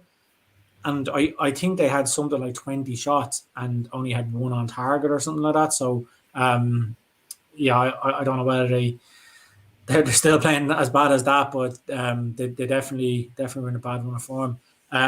Question in for you on the comments on YouTube, LB. Eric Gonzalez is asking, do you think that Club Bruges will tie? So they're obviously 1-0 down. Do you think they'll get it back to tie? I think you were saying you'd kind of fancy a come from behind victory here, are you? Yeah, I wouldn't be surprised if they did come back, Eric. I think they definitely have it in them, and the fact that they're playing their full team. My hesitation is that I didn't actually like them earlier in the week, and they're losing now. But yeah, I mean, a tie is probably the draw or the tie there is probably the good call. Let me check the odds on that. 12-5 for the draw, and they're 6-5 now to go on and win it. Yeah, I mean that's very generous price for the way that game is lined up. The flip side of this is though the Bruges did have 14 shots in that first half, and Leuven had 3, and Leuven managed to score So, you get the big motivational talk or the angry lecture at halftime that might come back out. I would be inclined to give it 5 minutes into the second half, Eric, see how they play. I'll keep an eye on it here, and if they're looking sharp in the second half, if they look like they haven't kind of switched off and started looking at the midweek Champions League game, then I'd be inclined to get on them, but not quite yet, because like I said, they do have 2 or 3 games a season. They just have these, they switch off and they pay the price, and I think I called it a clanger in the article. That's what it could be looking like here tonight. So I'd give it a minute before I jumped on the draw. So I'm actually just jumping in now on a 20-1 shot. So it's it includes Bruges. I'm going to do Bruges to win, Dijon to win. So Dijon in the French League 2, QPR to win, they're 1-0 up, and Coventry. So that's just 19.5 to 1 fourfold. So just went in on that. What's the story with Coventry, Gary? You fancy them? So like Peterborough's away record this season is absolutely shocking. And like their general record this season wasn't great up until last weekend. But their away record in particular has been fairly bad. So I just think that, and Coventry are doing well this season. They're up kind of around the playoff positions. So I can see Coventry winning. They've been kind of on top in the first half as well. As I was saying in the article, they have, or I said it at the start when I put in my bet, they've one of the league's top scorers in their ranks. So I think Coventry will win. I backed them at, I think it was 3-4. I would have preferred evens, but just while the other games were at half time, I said I'd get the bet on. Sound, yeah. I'm gonna tail you on that one, and I think I'm gonna go for the Bruges win as well. I'm gonna leave off QPR because it just stresses me out getting on a team when they're already winning, and then you're just waiting for them to hold on to it. There does look to be value there for sure, but I think I'm just gonna leave that one off. It'd be too heartbreaking for them to fall apart. It is a bit of a heart attack kind of thing, because especially with West Brom, one of the favourites to win the league. But the game is so open here. I'm watching it. QPR could have scored 2 goals in the last 10 minutes, and I'd say West Brom could have scored 4 times. So it's just end-to-end chances everywhere. Yeah, okay, I've actually put on a 40-1 one here. I've already got it on. It's 2 more goals in the QPR game, 2 more goals in the Barrow game, Waterford and St. Pat's. So obviously St. Pat's is the biggest driver in the price there, but it's 40. It's actually gone out to 43-1. So I've got that on there. I'm going for something a little similar. 2 more goals in the Barrow game, 2 more goals in the West Brom QPR game, Bruges to win and Coventry to win, and that's just about 12-1. Yep. So I'm getting on that 20 on for a 260 win. Very nice. There's a couple of 0-0 games in the French League 2. So Dijon against Valenciennes, Nimes against Le Havre, and the Auxerre game. So the 3 of those are all 0-0, and I'm tempted to back 2 goals in each of them. So they're all priced. Evens at a minimum or a little bit more. So let me just get that up. That is so the 3 of those is 5-4, 6-4, and 11-10. So together that is just outside 10-1. So I'm actually going to back that as well. So that's on. So I actually will have to get you to repeat that, Liam, because I zoned out there because QPR had a good attack, but then I got pulled back for offside. I thought they were going to go 2-0 up. Sorry, do you mind repeating that one? 2 goals in 3 of the French League 2 games. So Dijon, Nimes, and Auxerre or Sochaux. I'm not 2 very tough teams to pronounce it. The X is in the middle, but you did 2 go over 1.5 in the 3 0-0s in the French League 2. So it's actually 11-1, just inside 11-1. So I'm going to do that. I've already done that. Eric, by the way, Eric Gonzalez, if you're still with us, you obviously heard the guys very quickly run through their halftime bets, and both of them like Bruges to win. So that's obviously a lot lower price than the tie that you were looking at. So let us know if why you picked the tie, if you think that they'll get back into it, or you don't think that they have enough to get on and win. Let us know what you're looking at there. And we can see there's a couple of people still watching the show here, so please do like the show, subscribe to the channel. It makes a big difference to what we do. We love chatting with our bets here with you every Friday. So please, let us know and hit those buttons. It makes a big difference. Same on Facebook, by the way. I think you follow on Facebook, I think is what people do. So yeah, please do that as well. That VVV Hellman game is still 0-0 going into the last 4 or 5 minutes. Yeah, as you said, Slats, I'm glad I left that alone now. Like it's just a quick hit. If you get the goal, you're buzzing, but if not, it's just depressing that 10 minutes later your bet is gone. Yeah, well, I was just waiting on Michael to come back to us and say, should we go for it? And he didn't, so that probably might have saved us as well. Or maybe he fancy it himself, so I don't know. But yeah, I'm glad we avoided anyway for whatever reason. Take the silence as a sign. Yeah, for sure. I'm still waiting on another bloody goal in this Emin Den Bosch game. They went up 2-0 and it just went really dead. But in the last 5 or 10 minutes, there's been shots from both sides. But again, it's in the last 2 or 3 minutes and it's still 2-0. So not looking great there. I actually, I thought the French games had gone to half time and they hadn't. And the Dijon game was actually still in injury time and they've conceded. So one of those goals has come in already. So it's Dijon 0, Valenciennes 1. That wasn't what I wanted because I Dijon backed. So thanks for that. I thought you said that. That's a kick in the backside. That's a shame. So hopefully goals in the second half, if they come from Dijon, we'll both be happy. So that they're actually, it's only the Sochaux-Auxerre game that's gone half time. And the other two are still slogging out injury time in the first half. It's nice to press an update. Thanks for that. Either your bet going to lose or somebody else did a winning bet and you weren't on it. They're often the updates. Anyone who's watching us here at halftime, we just want to give you a few updates. So anyone who's watched the show before will know that at the end of the night we turned from a European football show into an NFL preview show. Myself and Gary and the whole SportsRunDown team are entered in the Circa Million. So we'll be doing that in probably about an hour and a half's time. And we're going to have a familiar face is going to join us for that that segment. And it was actually what reminded me of it is I'm looking at the Berlin game here.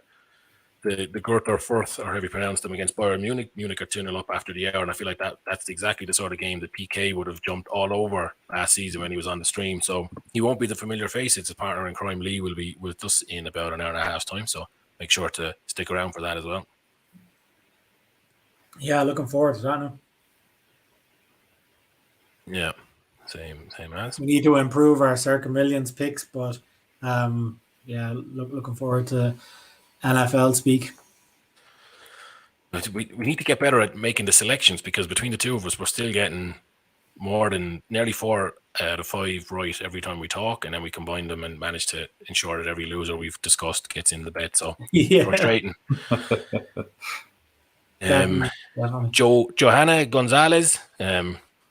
Not sure if you're related to Eric Gonzalez above you, or is that just a coincidence? But the two Gonzalez's that we've ever had have commented one after the other. You had Club Bruges to win/draw.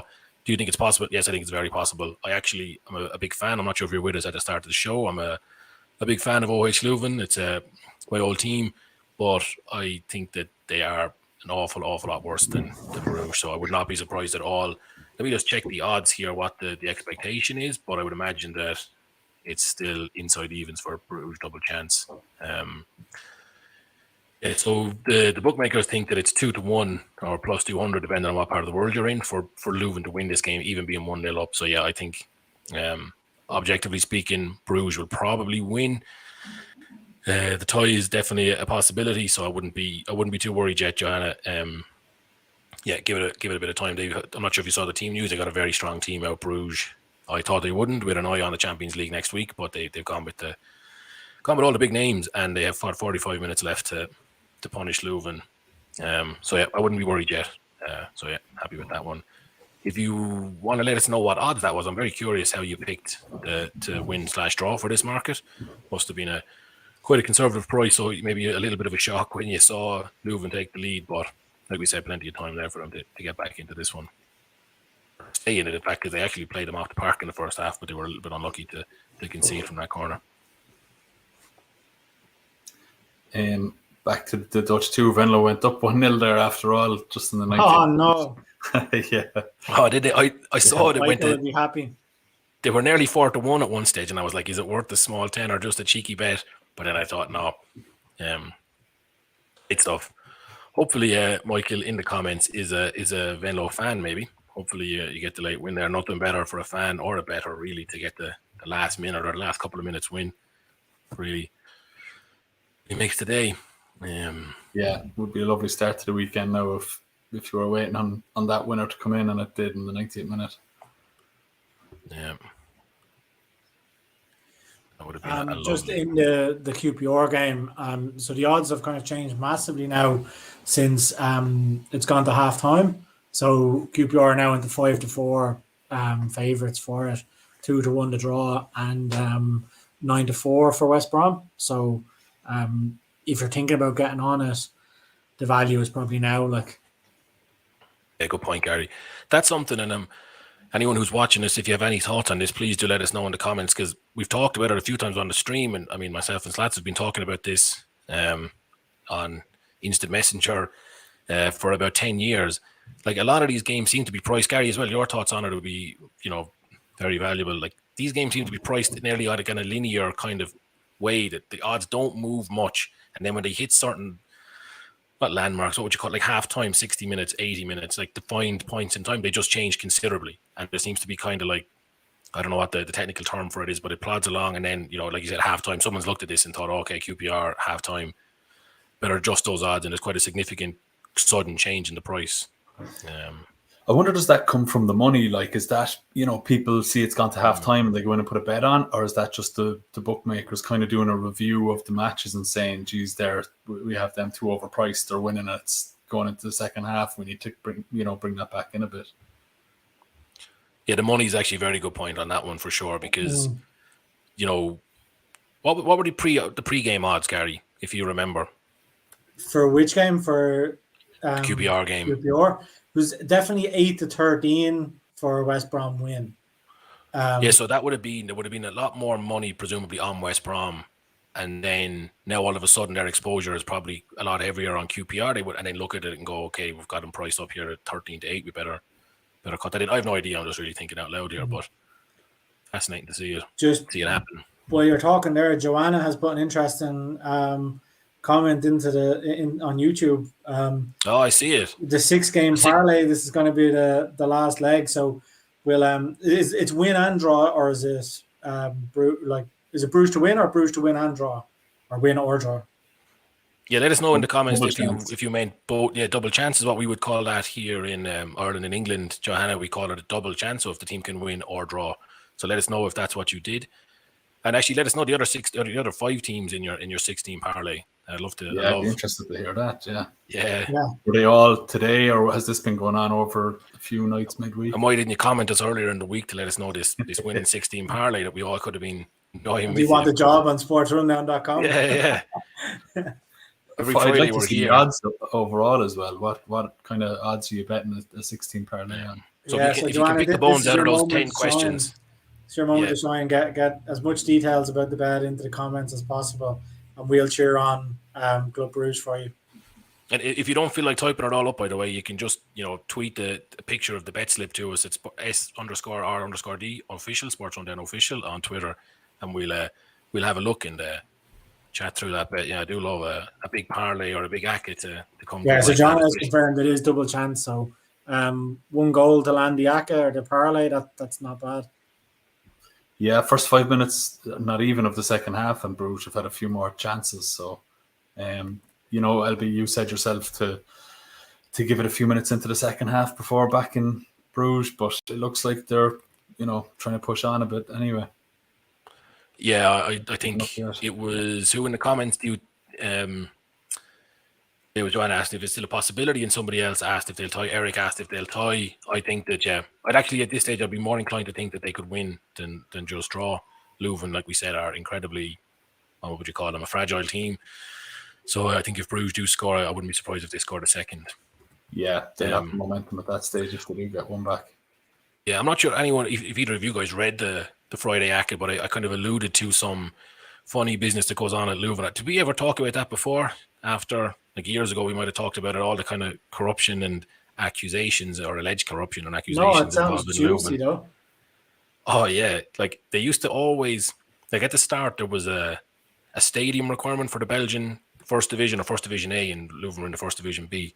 So they'd always get like right to the top of the league and then mess up like the last 10 games and not get promoted or lose the promotion playoffs because the stadium didn't have the capacity for in the FDA, and there would have been a mandatory build for them. So there was a lot of stories that the chairman was throwing the last few games of the season to make sure they didn't get promoted. He was happy to just keep them plodding along. Then they eventually got money from the government to do up the stadium, got promoted, then just got relegated, got the parachute payment, got promoted, got relegated, got the parachute payment, and they just kept going up and down and just taking a load of money that way. Some very, very funny accusations. Then they got the chairman got caught up in, remember that thing with Sam Allardyce a few years ago, Gary, where there was like player With the rights and all manager, that. like when he went kind of match fix potentially. Yeah. So a lot of the money for that was coming through Leuven. So the chair, well, allegedly again, of course, they were. And there was me wondering why you were a fan of this team, huh?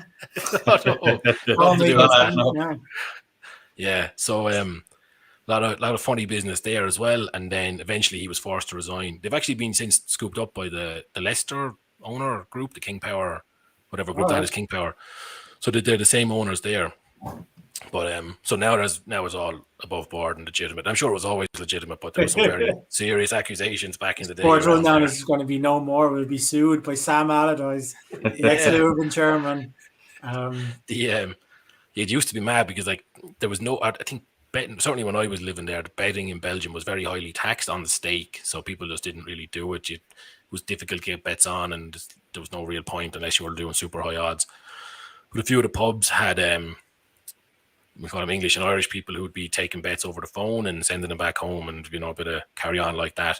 And like, you get to kind of April, and then all the bets would just go against Leuven, and everyone was backing them to lose, and the lads seemed to make a tidy bit of profit off that. So missed the boat on that one. But weren't copping on to it. Like, it does seem like easy money, free money from what you were saying about them just going up and down every season.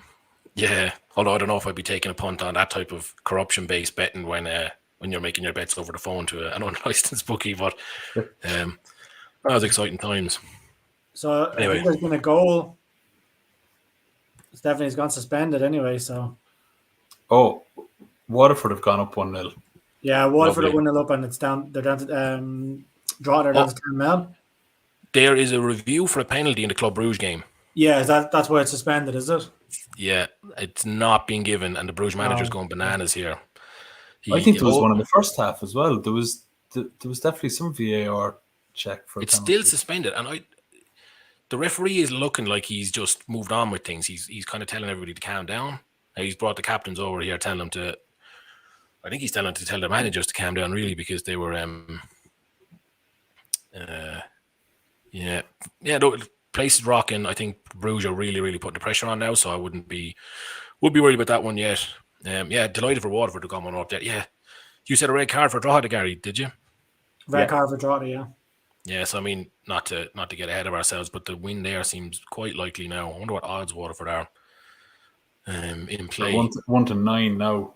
And what did we say they were at half time? They were like 13-8 or something. 13-8, which is actually tighter. Am I getting my maths right here? Yeah, slightly tighter to 7-4. They were a kickoff, so obviously there was a bit of money for them, maybe.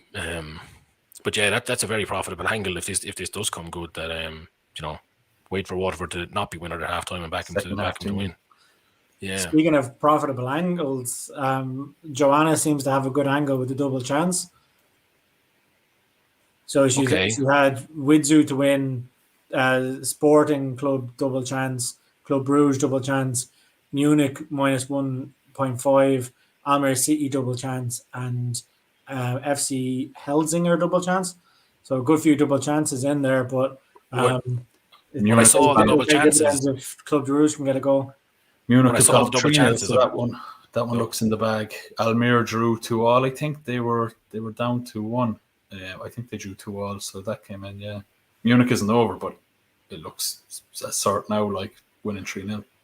Yeah, that's actually, we were talking about PK and his style of betting. I mean, he loved a handicap bet, so maybe that probably is a sign there. He would have probably backed them minus 1.5 in play when they were already 2 goals to the good. Yeah, so if they can hang on and Bruges get one back, the more I'm looking at this game, I have it on here on the side screen. They're Leuven are starting to look a little bit leggy.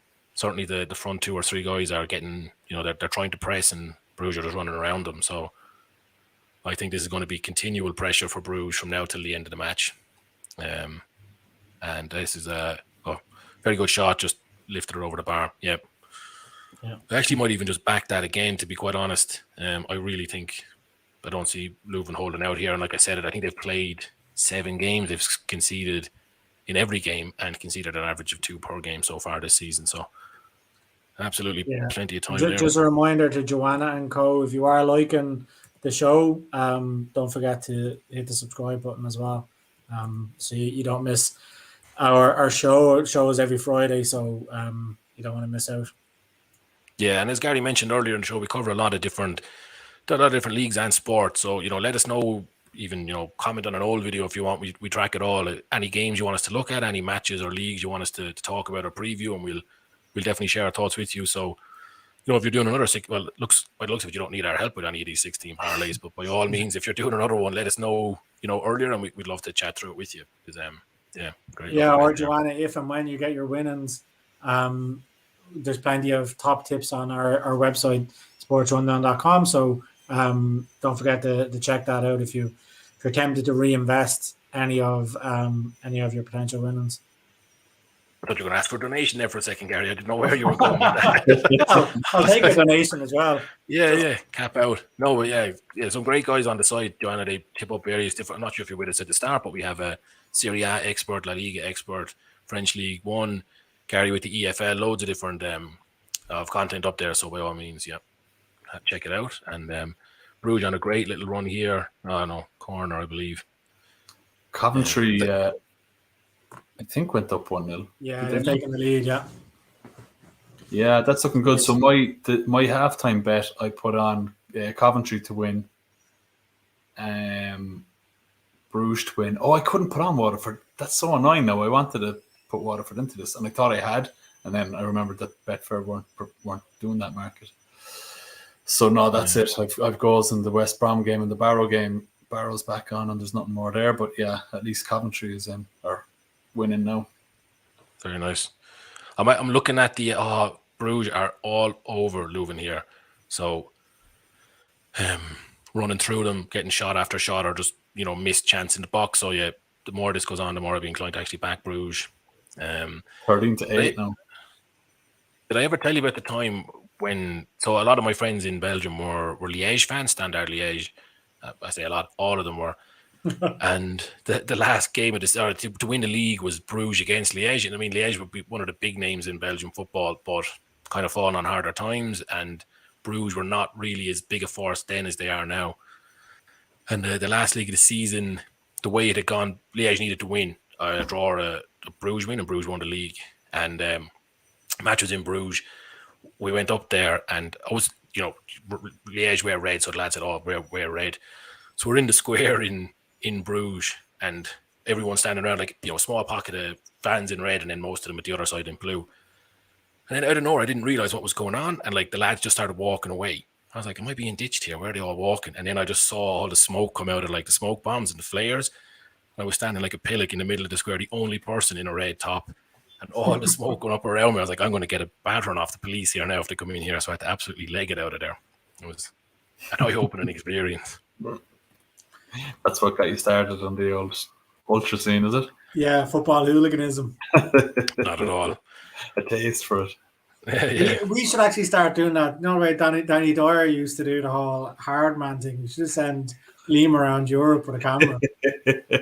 Selfie stick. I was going to say a selfie stick coming back with a black eye from a different stadium every week.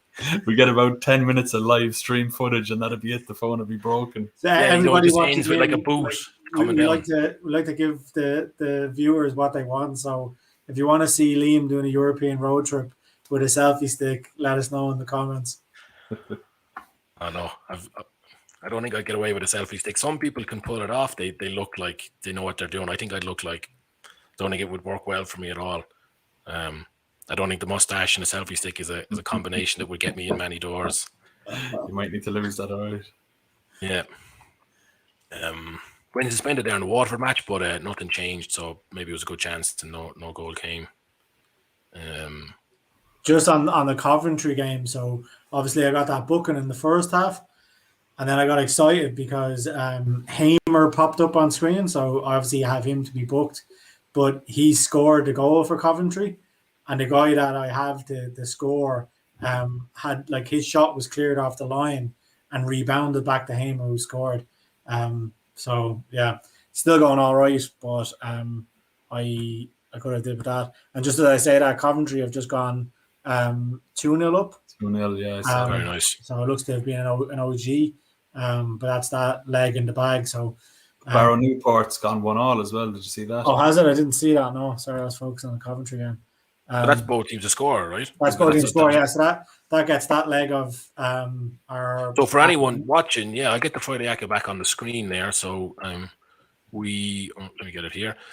We put this Friday Acca up every week, obviously every Friday for it's actually looking class now. Just a Bruges goal is all we're missing. A Bruges goal, like, that's crazy. Yeah. Well, we need Waterford to hold on to that win, but they're up 1-0 against 10 men. Barrow Newport has had both teams to score. Almere earlier went over 2.5s and both teams to score in the first half, so that was in a long time ago. Ourselves and Joanna will be heading out for points if Bruges can get an equaliser. I'm not on that bloody 15-1. Are you not? No, I'm sick now. Looking at it, yeah. Actually, my bet is up because I had to do the treble. Because I just need Waterford to hang on. Yeah, I was saying at the start, I couldn't do the both teams to score and over 1.5 or over 2.5. So everything else is in bar just Waterford hanging on. Now, that's class. Anyone who's watching this, who watched this last week, you'll know that we actually had a couple of the winners. The treble didn't win, but we had 4 bets, and I think 3 of them actually won that we tipped up on the site for Friday's action last week, and then we had the 40-1 or plus 4,000, if that's your way of talking, in play Acca. And then this week we have the 15-1 fourfold on the site. So like the guys just said, they're Waterford to win. They were 7-4. They're 1-0 up now against 10 men. So I think they're 1-10 on, or 10-1 on. There's also both teams to score in the Newport Barrow game. That's in over 2.5 goals, and both teams Bruges nearly scored over 2.5, and both teams to score in the Almere City game earlier, and that came in. And now we just need both teams to score in Club Bruges Leuven, and that's 1-0 Leuven. So we just need a Bruges goal, and it's insanely how one-sided this second half has been.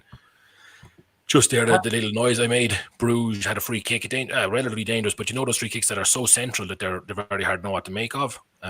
Very well taken free kick, kind of curled it around very high, and it just dropped into the middle of the box, and I missed who it was when the Bruges players got a header on it. The keeper got down low and managed to parry it wide, but it's the corner now. 63 minutes gone. Bruges have had one shot in the second. Sorry, they're outside 2-1 to win now. They're 3.35 on the exchange. I think I'm just going to take my chance and get on them, because if it's going to happen, it was a very dangerous Leuven counter-attack from that corner, but the Bruges right back got unbelievable pace to get back and nick the ball off him. So I said it a few minutes ago, and it's even more so now. The Leuven players look knackered. They're so tired. They're so leggy. It's weird. They're kind of half coming out to press Bruges, and the Bruges guys are just running around them. It's nearly like watching I could say men against boys, but it's nearly like watching men against really old men, because they just don't have the legs for it. So another great chance here. No, gone. Yeah, so plenty of time left there. Still about half an hour, including injury time, to get that goal. I'm confident for you, Joanna. Yeah, and just an interesting update and if anybody is watching the QPR game, because I turned away, so I didn't actually see it. But QPR have gone 3-0 up. Now, Sky Bet is showing 2 of the goals as own goals. But Betfair have me marked up as having a Garakas goal. So if Caracas has scored, I've got 2 legs up, and I'm just waiting for Hamer to get a yellow card. But as I said, Betfair have it as a winner. Sky Bet have it as being an own goal. So Bet365 are showing both of those goals for Caracas. Oh, are they? Okay, great. So it must be just an error on Sky. That's nice. Yeah, ideal. Lovely. Very good, Gary. Yep. I was looking at this here now. The goals in the French matches that we had looked at, they've been quite... they haven't come, basically, is the short answer there. So only one of the 6 goals is needed. So we'll move past that one. I'm looking at the St. Pat's game here. They actually haven't done a huge amount in the second half. They did get 2 shots off target, so a little bit livelier than the first half, but still under the cosh a bit.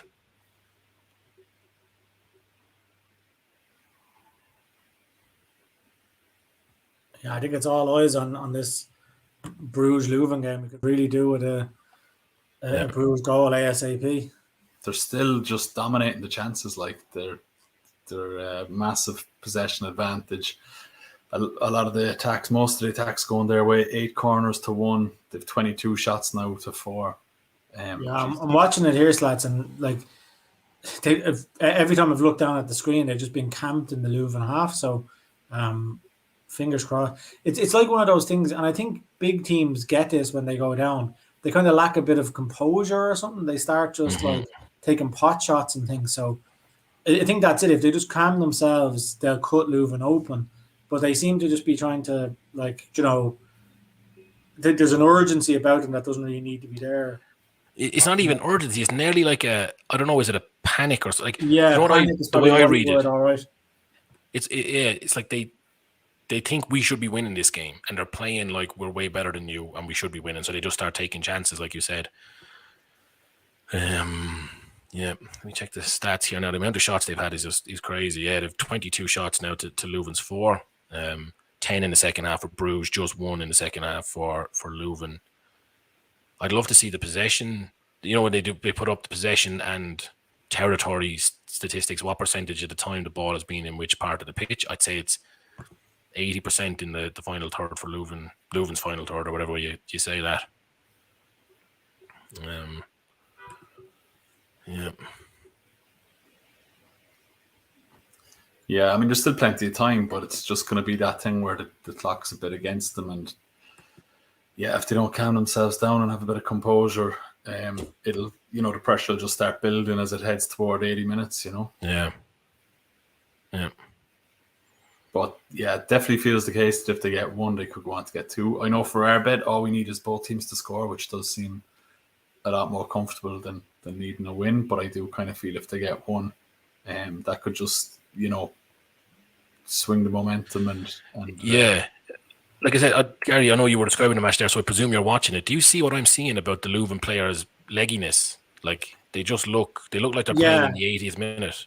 Yeah, it actually looks like they're down to like 9 men. Yeah. Because there's just so many like blue and black shirts swarming around the place. And Bruges are like first to every breaking ball as well. Yeah. 5-2 for the win. If we'll see it, probably it'll go up a little bit around 70 minutes. I'd be very tempted to actually back the win again.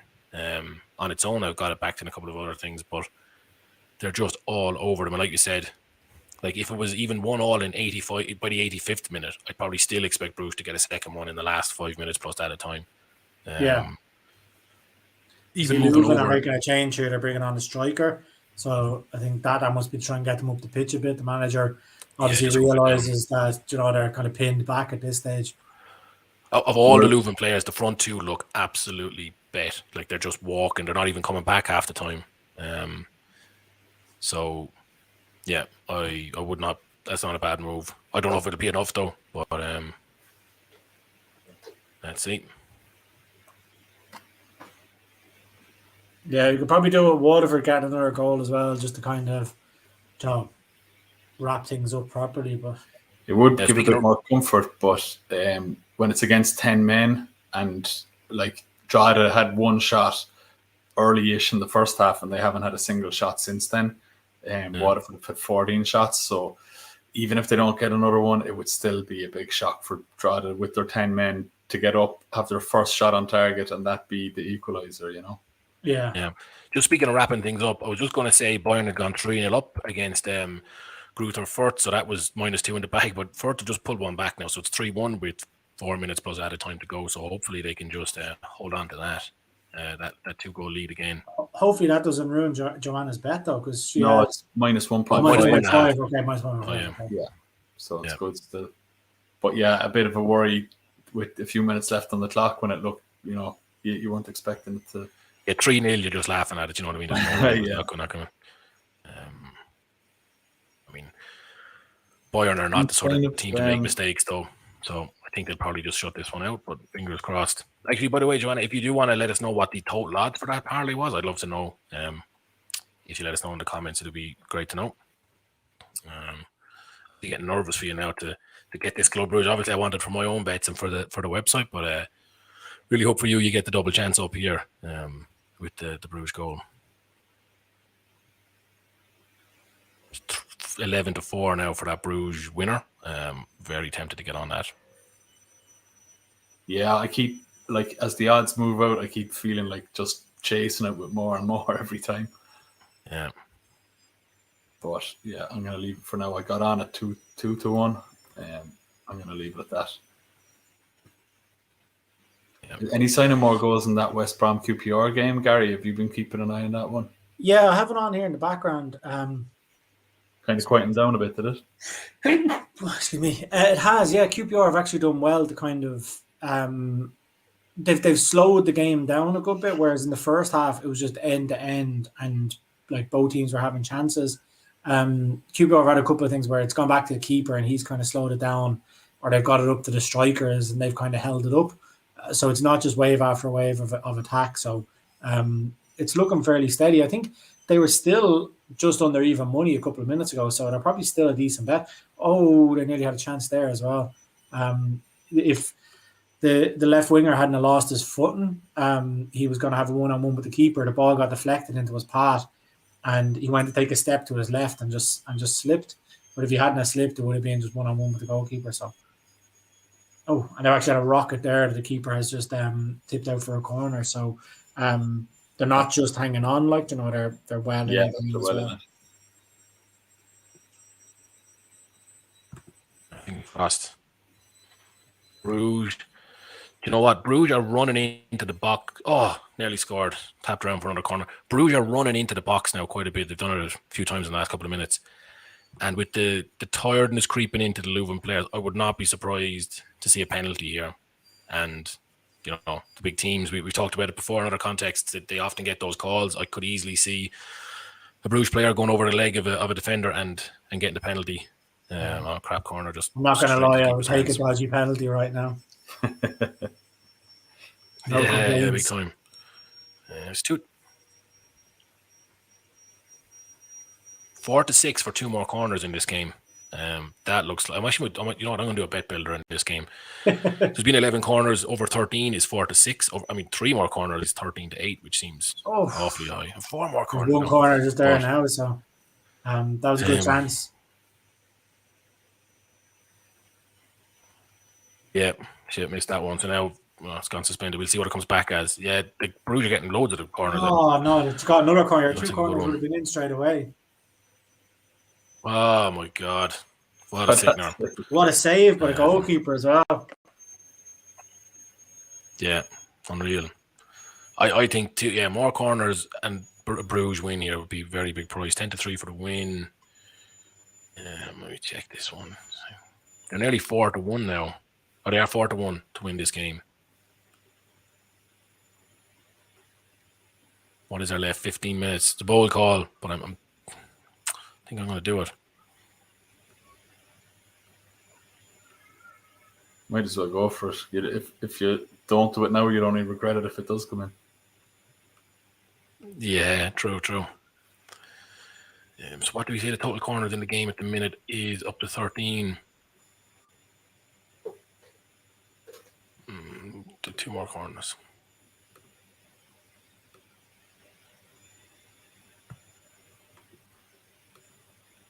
Geez, Leuven are only bringing on that striker now. It was like 10 minutes ago he was getting instructions from the coach. It's like they had brought him on twist, though. already. You know what I mean? You've held on this long. Hopefully he comes on and gives away a penalty or something. Okay, that. Yeah, 14-1, 2 more corners and 2 Bruges goals. I've done it. Seems like a lot, but keep me interested in this game. Well, the fact that there was 2 corners in about 45 seconds there a minute ago, like, you know. So what did you go for now, LB? Bruges to win and 2 more corners in the game. Okay. Yeah, that's not. And what odds did you get that at? 14-1. It was actually 12 when I clicked it, and then it just refreshed as 14. Dermot in the comments tells us that we're the gens here, so appreciate the comment, Dermot. Let us know what you're on, if you're backing any of these. Cheers. There was no league going on to back. I think take on to no one, but that was a little bit childish. So. Improvise. Yep. Yeah, like we said earlier, anyone who's still watching us, anyone who's still with us, make sure to subscribe if you're on YouTube, or follow us if you're on Facebook. It makes a big difference, and we love having these conversations with you. So by all means, make sure to follow and subscribe, and you get notifications when we go live. And you'll be doing us a big favor in the meantime. So make sure. Barrow just got another goal there. I think LBU had them as well. Maybe you did, Gary, for a couple more goals, a couple of second half goals. So that's come in anyway. Yeah, I actually had Newport to win and both teams to score, so it knocked that, but both teams to score was the main bet. So, did you see that in the Leuven game? Leuven had a 4-on-2. No. And I actually think I'm behind you in the Leuven game. It looked like a foul. I think Bruges might have scored. Yeah, 1-1. Yes. Well, let's hear this. Wow, deflection. How, like, honestly, a deflection of all. Is there VAR? The crowd are going mental. Is there VAR in the FDF? No. Like, I don't think so. It was a 4-on-2 for Leuven, and the player with the ball looked to have been fouled. And like, he had 2 players. There's no VAR in Belgium overruling a Bruges goal anyway. Yeah, like, I'm taking it, but it looked very dodgy decision not to give. Like, it would have been a sending off and a free kick in a dangerous position for Leuven. So was this a rocket of a finish, or was it a deflection? I think it was a finish. I don't think there was a deflection. So that's great. That lands our don't jump the gun yet. We need Waterford to win. Oh, Waterford! Yeah, geez, I keep forgetting. I know. Yeah, it's like we just have assumed that it's in. They're up 1-0 against 10 men with 15 minutes to go. Yeah, 1-20 at the minute. So it's nearly worth hedging. Just obviously we got our Friday night back up again, so I'm delighted. Now another profitable Friday for us here on the stream. But congratulations, Joanna, as well. I think if Munich just managed to hold on the last couple of seconds there, you win your bet. So very good, very happy for you. Yeah, well done, Joanna. The crowd are absolutely rocking here in the Belgian game, and Leuven looked like headless chickens here. So yeah, Bruges are 13-10 to win, with probably the guts of 15 minutes to go, included at a time. That's a bet that I'd be doing if I was looking for an even money shout. That's definitely a PK special right there. Anyway. Yeah, that's 100% PK. If you're watching this from Canada, PK, we know you're on it. Don't worry, you don't need to tell us. Do let us know in the comments. God, still time for this Bruges penalty. By all. So you just need a goal and 2 corners, LB, is that it? Yeah, let me check how many. I don't think there's been a corner since. It was 13 corners when I put it on. Yeah, it's still 13. Still 13, yeah. So 2 corners and a goal. Oh, they're in here. Some defending out at Leuven. Some serious effort. Joanna says thanks for the good vibes.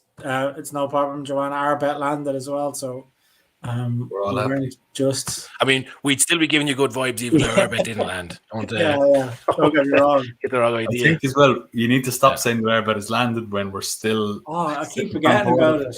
I keep forgetting about it. Yeah, because we're just going to jinx ourselves if we're off celebrating a 15-1 shot and that would be typical of us as well. Yeah, celebrating the big winner and the 20-1 on shot would let us down the background as we're running around. Now, in fairness, airplane noises. We could hedge out of that. Yeah, and still retain about 90% of the profit. But it shouldn't even need that. Try to have another shot on even if it target. doesn't win, I'm going to claim it as a moral victory here.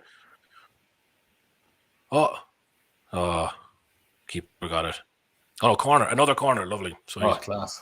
That's all you want. A few more. Bit of argy-bargy as well. The Leuven player was lying on the ball on the ground, and the Bruges guy gave it a bit of a kick by the looks of it. You know, the usual skullduggery that you see at this stage of a game. I don't know if Dermot is still watching him, but it Dermot, here. can you let us know whether you're on our all action ACCA, and whether you're waiting on Waterford to land a 15-1 shot as well? Now with the corners, like a goal or another corner is what I need, and it's just like a big lob out to the middle of the pitch. Serves nobody any good. Free kick. That has to be a free kick. No. That could have been a free kick as well. Yeah, the referees let a lot of stuff go here, which I suppose is good for us with the momentum we've got. But very good. Yeah, the ACCA I did was 2 more goals in the Barrow game, which came in. Coventry to win, which they're up 3-0.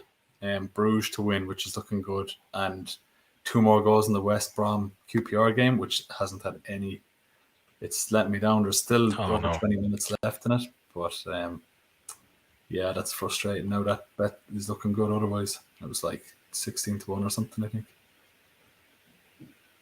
We actually called out. I didn't back this, but I just put it on. I put it in the bet slip, and I probably live to regret that. But I just looked at it when we were talking, and it was, I think, 10 quid would have paid nearly 4,000 on all the games we called out at half time. But yeah, that QPR one is the big killer there. It's 2 goals needed, and it's nearly 70 minutes. So, the rest of them are looking very good. Dermot give us a negative for getting onto the all action ACCA. So unlucky, Dermot. You have the inside information and all, Dermot. You should be ashamed of yourself. Well, I didn't get on it myself, Maybe so I can't really say much. We have an awful strike rate at getting on our own bets. It's shocking, really. I'm glad you're both on it, at least, are you? Yeah. Yeah. I'm on about 4 different.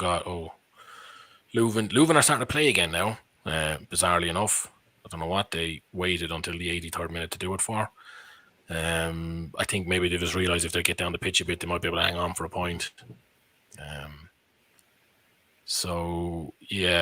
My confidence on the Leuven. I think overall this is looking like 1-1 now. Oh, a very convenient cramp injury for Leuven here. Run down the clock.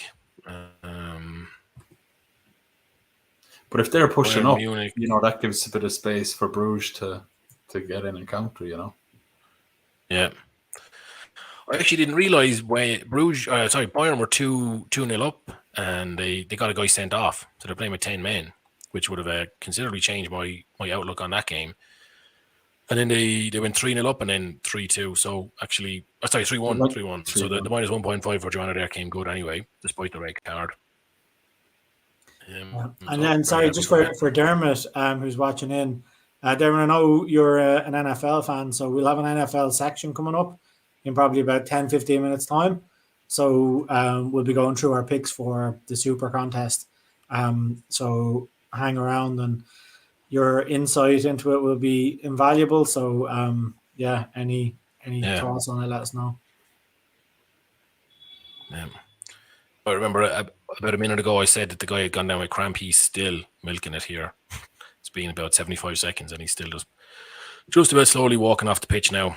You know that walk that you do when you're trying to pretend that you hurt yourself, because he is absolutely not in any pain. Greuther on his back, as you'd expect. Dermot tells us he's on the EPL ACCA for tomorrow. I think that might be a typo. It means EFL, but So anybody else watching? So for anyone who missed the start of the show, Gary is an EFL ACCA up for tomorrow's and the weekend's English Football League matches. So SportsRunDown.com, you'll find all the details on that there. But Gary, if you want to give us a few insights onto it, or a few Little peeks behind the curtain, by all means, share us. Yeah, well, I'm gonna big myself up for being 2 from 2, and if QPR can hold on, I'll be 3 from 3 on the Football League tonight. So that's really decent. But then tomorrow, so my old favourites, Forest Green, they're top of the league, and they're at home to Tranmere. Tranmere have a shocking goal scoring record this season, so Forest Green are 4-5. I think they'll win that. Scunthorpe are playing Port Vale. I fancy Port Vale to win that. Scunthorpe are 23rd in the league. Port Vale have won their last 2, but they've been scoring goals for fun recently. So their last 5 or 6 games, they've scored at least 2 goals. So I think Port Vale will win that. Probably Vale and over 2.5 would be a good angle there as well. But I'm happy enough just to take the odds for Port Vale to win. Leyton Orient versus Mansfield. This is 2nd versus 20th in the league. Mansfield haven't won in their last 6. And as I said, Orient are 2nd in the league. So Orient look like a good bet there. And then Plymouth to beat Doncaster. Plymouth are a good home side. They've got Ryan Hardy, who is 2nd top goal scorer in the league. Top goal scorer in the league. And they've got Luke Jeffcott as well, who pops in with a couple of goals. Doncaster are bottom of the table, no away wins this season. That treble or accumulator is around 13-1. So that's one for tomorrow. Nice. If you want to read more about it and get some all of the insights, it's on sportsrundown.com in our soccer or EFL section. Yeah, it looks really good. Very good, guy. Especially those Forest Green and Leyton Orient picks, I think look really solid. All 4 of them do, to be honest, but those just jumped out. The odds on Orient seem way too high. Yeah, I haven't been this confident about a bet in a while, so I'm hoping. We got a very good question in, Gary. Have Forest Green sent you a jersey yet? Not yet. No, not yet. Probably want to convert me to being vegan before they send me a jersey, but no. If they win the league and they keep being put up at prices like 4-5 this week and 13-10 next week, I might buy shares in them. Never mind the jersey. Oh my God! That's been an absolute howler from the keeper in QPR. So West Brom are on the attack. The shot from the corner of the 18-yard box. The keeper is near post. He should have been an easy save, and he's either palming it into the goal. So anybody who got on QPR to win, being 1 goal up at 13-8, when we said it's a shocking goalkeeper mistake that has got West Brom back into it. Yeah, he actually saved it and then kind of threw it into his net. A ridiculous goal. Force kind of. Oh yeah. I actually backed over 2.5 in that myself, so hopefully it's a QPR winner. QPR winner here to get that. Yeah. Along with a Bruges winner. Yeah, Bruges haven't really threatened in the last 5 to 10 minutes. They misplaced. Oh, Jesus, there's another misplaced pass. Leuven have found themselves, oh my God, offside a couple of times, and otherwise were actually in very dangerous positions. And those kind of needless offsides where the guy was just a bit lazy to get back, and they're finding themselves in good positions, but not able to make the most of it. Bruges on a bit of a run here. The crowd are really on their back. So yeah, let's see. Hopefully they get that winner. There could be a bit of injury time as well, right? There was the that VAR decision. I think there will be a few minutes. Yeah. So yeah, a bit of time. It's gone into the last minute now, but there should be, I would expect, 4 minutes anyway, maybe 5 injury time. Yeah. And you get the old the big team. You know what I mean? They need the goal, so they'll get the minutes. They just what you said earlier, Gary, about panicking and I don't know, is it panicking or complacency, whatever it is, but they're at it again here, Bruges. They're getting into dangerous positions, and one fella tried to poke it through a defender's legs there, and you need a goal. It's 89.5 minutes. Do the simple things. Why are you trying to turn the style on at this stage? Do it at 2-0. Don't do it when you need a goal. Yeah, I actually turned off. a goal. I don't think Bruges do. It landed that part of the bet for me, so I turned away. But it was frustrating watching it earlier, so I can imagine how frustrating it is now when you need to get the goal. Are your corners in there, LB, or do you still need a corner? No, I didn't. Oh, still in the corner and a goal. I've given up on that one, to be honest. It was very speculative. Jeez, I wouldn't give we're up into on the that injury. now. I mean, if they get a suppose, corner yeah, and then a goal comes See what from the it. added Go time from the is here. corner. Yeah, you know, when you're looking for corners and they get to the byline, you're like, please go onto the byline side, and then they just keep cutting back in. 6 minutes, wow, lovely. Nice. 6 minutes. That's a lot. And it actually got a boo out of the crowd as well, so I don't know where they expected more. But oh god, the St. Pat Shamrock Rovers, Gary Rovers got a 92nd minute winner there. I presume it's a winner. They got 1-0 up in the 92nd minute. So the bad run for Pats continues. Yeah, which I'm delighted about because I hate Pats, but bad for you. Did you get on to Pats? I did it. I threw it in with a bet, but it nothing else has happened in it. I did it with a load of long shots, so doesn't really matter. Leuven took 45 seconds to take a kick out there, so there could actually be well more than 6 minutes here. The referee's blown his whistle at them a lot, and the fans are letting them know that they're not happy. So I could see this actually game going on for quite a bit more than the prescribed time. Yeah, they need. I've flicked it back on here now. They need to get up the pitch like Bruges. Yeah.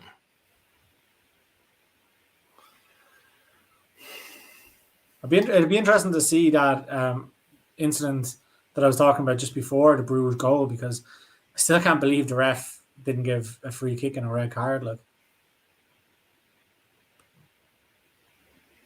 where's your corner, Robbie? Lovely. The goal from this now would be nice. Unreal. Unreal. See the fella in the crowd. Mata is quality. What a sign. Handwritten on a piece of cardboard. Juan Mata just sitting in Manchester feeling proud. Oh, good shot there, and his own guy blocked it. Stroker. Waterford match time as well. It's still 1-0. You know what? I'm so curious at what point, like you were sort of saying about Forest Green, Gary, to keep putting them up at the odds. Like at what point would Waterford stop being like considerable outsiders against teams that the top 2, maybe 3 teams, forget those games, but against the rest of the league, I fancy Waterford, especially at home, but I fancy them nearly away in a lot of these games as well. I think they're Sligo Rovers next. Be very curious to see the odds for that one. Yeah, Sligo seem to be overrated a lot, so you might even get a juicy price for them. It seems like the strategy with Waterford is just wait till half time and back them. Like, yeah. Were you saying, Albedo, that the odds actually had come in on them from what they this game, they actually tightened, They were 13-8 at half time and 7-4 before kickoff. But yeah, generally, yeah, you're right. Like the last few times we've looked at it, they've drifted considerably. Yeah, it hasn't shown how much injury time is in this game. I'm just weary of it just because it is. I mean, we officially need it to come in for the 15-1 Aka to come off. The fact that it's 1-100 at the minute as well would just make it so cruel. Like, yeah, Andrade are still without a shot on target, so that'd be sickening as well. But yeah, they'd be the biggest kick in the backside. Yeah, they're one shot on target, a goal, and God, the 90 whatever minute, yeah.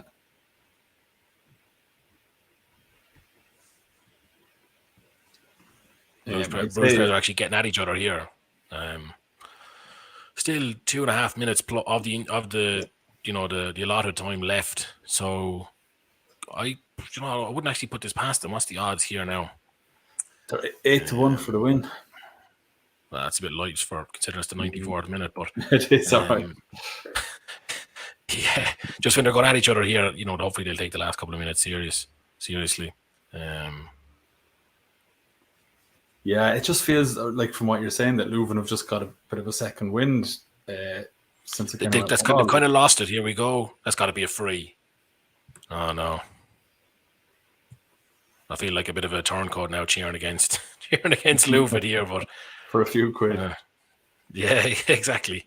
How cheap will it sell out for? Very cheap based on tonight's action. Actually, squeaky bum time at the minute. Drogheda on a dangerous attack.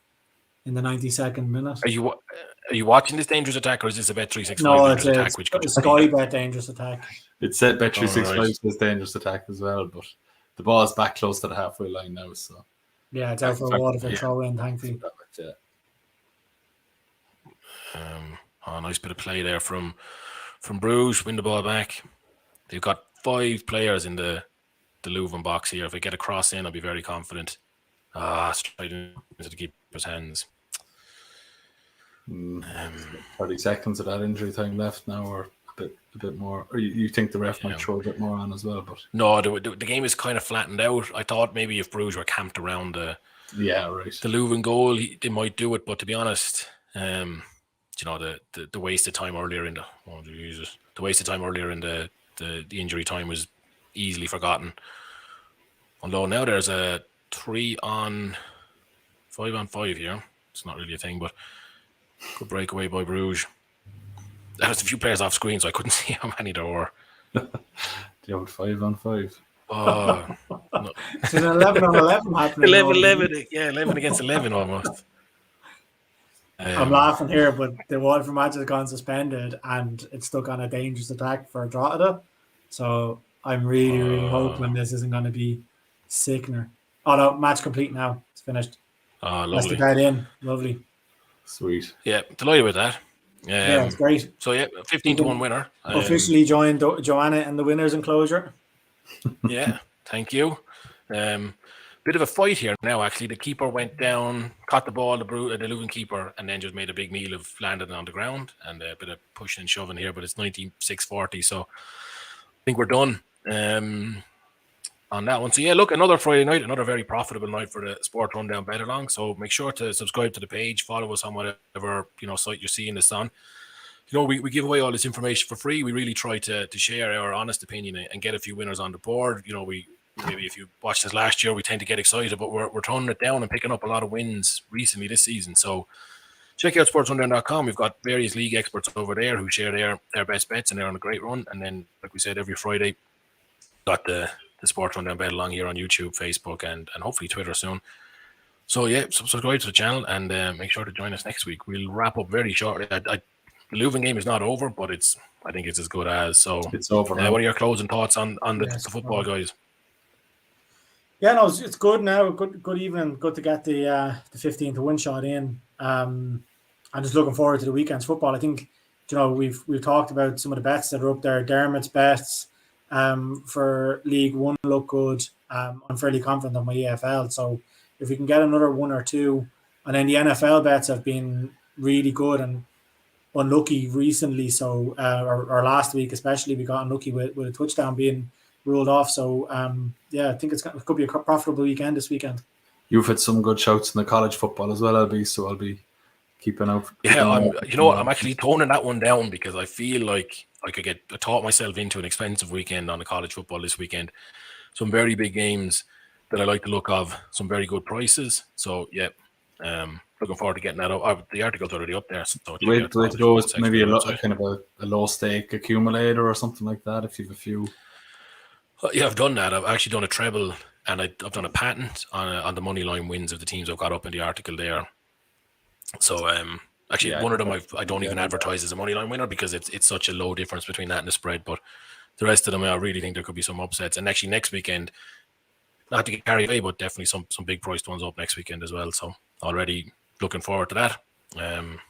So thanks for tuning in, everybody. We're going to take a slight break here, and we're going to put you on a holding screen, and we'll come straight back then to look at the NFL and the Circa Millions selections in particular. We'll have a little change of a team, and we'll make a substitution. And so by all means, stick around, leave the video on, come back in a couple of minutes. We'll be back on air, and we'll get some NFL. And like we said, subscribe, share, like it all makes a big difference to us. We really appreciate it. So thanks for tuning in. 15-1 winner, and a couple of people in the comments got their own winner, so we're very delighted about that. And we'll see you soon. And if not, we'll see you next week. Yeah. Cheers, guys. Talk to you in a few minutes.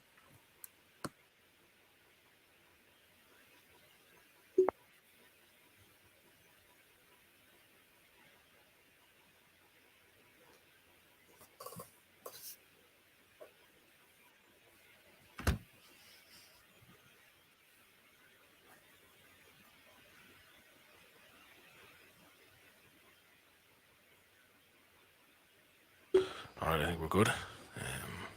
Right, Lee, how are you getting on? Well, Marcus, how are you? How's it going? The prodigal son.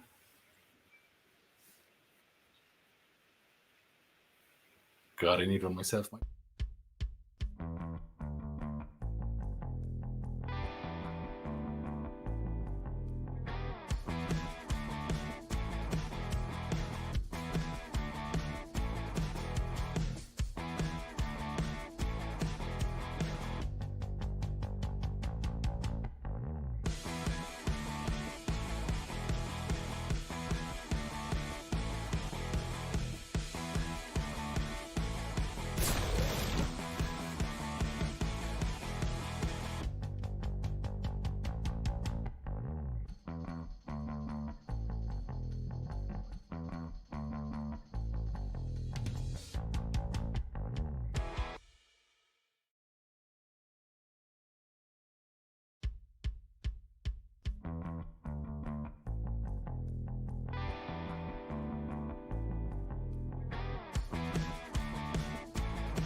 Hello and welcome back to the Sports Rundown Betalong. We've moved from football, European football, into the NFL and college football. Gary, a lot of NFL content up on the site at the minute. Do you want to share your thoughts on some of that with us? Yeah, so we'll just share a hard luck story from last week. So, I suppose it's hard luck in one way, but if you back the tips individually, like we kind of suggested, you'd still be up in a small profit. So it's not too much of a hard luck story, but essentially, actually, before you fully get into that, we should probably reintroduce our latest face on the panel. Oh yeah. In case anyone was wondering what happened to Slats in the last couple of minutes. Yeah, lads, it's great to be back with you. It's great to be back. So thanks for having me on tonight. Looking forward to chatting some NFL. And hopefully, a few of the viewers have stayed on for the treat at the end of the show. Yeah, the dessert. Anyone who watched the stream last year or last season would recognize Lee's face. Mark Lee. He's big NFL fan. You might just be able to see a bit of his hoodie there, and he's back as a guest appearance to help us run through some of the NFL content tonight. So welcome back, and Gary, back over to you to run through your hard luck story. Yeah, so I put up a treble last week, which was anytime touchdown scores. So again, you'll see at the bottom of the screen, there's a lot of ads going by. They're basically just advertising all of the different articles and sections that we have on our site. And you'll see that we have Beano's Bet Builder, which is essentially Brian O'Leary from the Irish NFL show. He is picking out a bet builder for us every Monday Night Football and Thursday Night Football. We've then got against the spread a treble or accumulator that Paul Bassett is picking out for us. So that's in-game spreads or game line spreads and money line bets. And points, overs, unders that he's going with there. Paul actually got one up at 6-1 2 weeks ago. And then I'm doing the anytime touchdown scorers. So last week we had Cooper Kupp to score a touchdown. I think he was 13-10. And he scored very early on. So it was nearly first play of the game. He scored. That got us rolling. Then we were kind of nail biting on Jamar Chase for the Bengals for a long time. In the fourth quarter, Chase got his touchdown. I think he was about 5-2. So essentially, we were waiting on Jared Cook, tight end for the Chargers in the late game. There was jubilant scenes when he got into the end zone, only to be flagged. There was a penalty. I think it was a false start penalty that was given against the Chargers. So the touchdown was taken off him, and we ended up not getting the treble up. So the treble, as I said, was about, I think it was 22 or 24-1. So if you backed them individually, you still made a profit. But obviously, it would have been nice to land that 22-1 shot. So that column will be up again probably lunchtime tomorrow. We have to wait for the markets to be put up from all the bookmakers so we can have a look through. But yeah, just keep watching back and checking back on the site, because there's a lot of good content going up there, and there's been a lot of winners so far this season as well. So I said you'd be in a lot of profit if you're back in each bet that we put up. Lee, how did you find the big game last night, Thursday Night Football? Big news with Christian McCaffrey picking up that injury. Yeah, I was I mean, I drafted him this year. I was talking to LB during the draft. He told me he's going to be everything I expected, and he was through the first 2 weeks. And then woke up this morning, obviously couldn't watch it last night, and just saw the injury. And I mean, with McCaffrey, he's obviously a beast. Like, he's one of these players that he's so muscular. Sometimes I feel like he's kind of prone to kind of a soft tissue injury, and obviously he came up with the hamstring last night, so it looks like he's going to be out for a few weeks. But I think for the Panthers last night, I think it was an expected victory. Obviously, we're not going to get into it. Or well, yeah, we'll get into it now. But like, the Texans were heavily, they weren't fancied at all this year. I think they surprised to start, but they're going to revert back to expectations now, and it should have, and it was. A straightforward win for the Panthers last night, but obviously they had the 2 injuries. So McCaffrey went down in the corner, went down with a broken foot. So very, very overall, I wouldn't say it was a great night for them, with the injury. So we'll see how it goes. But I mean, Sam Darnold went to the Panthers, had a lot to prove. I think he's done well. especially coming from, he very inconsistent with the Jets, but I think he got over 300 yards last night, 2 touchdowns. So he's doing well, and obviously they have a strong defense. So it'll be interesting to see how they're going to replace McCaffrey's production, because I don't think they have a surefire backup. I think they drafted a first round rookie who's going to be stepping in now. So he came on last night. I think he had 50 yards on a couple of carries. So I think an expected win, but obviously a very negative impact with the injuries. Yeah, like it's good news that he's not going on IR though. So if you put him on injury reserve, then it's kind of a big worry. But it looks like he'll only be out for 3 or 4 weeks.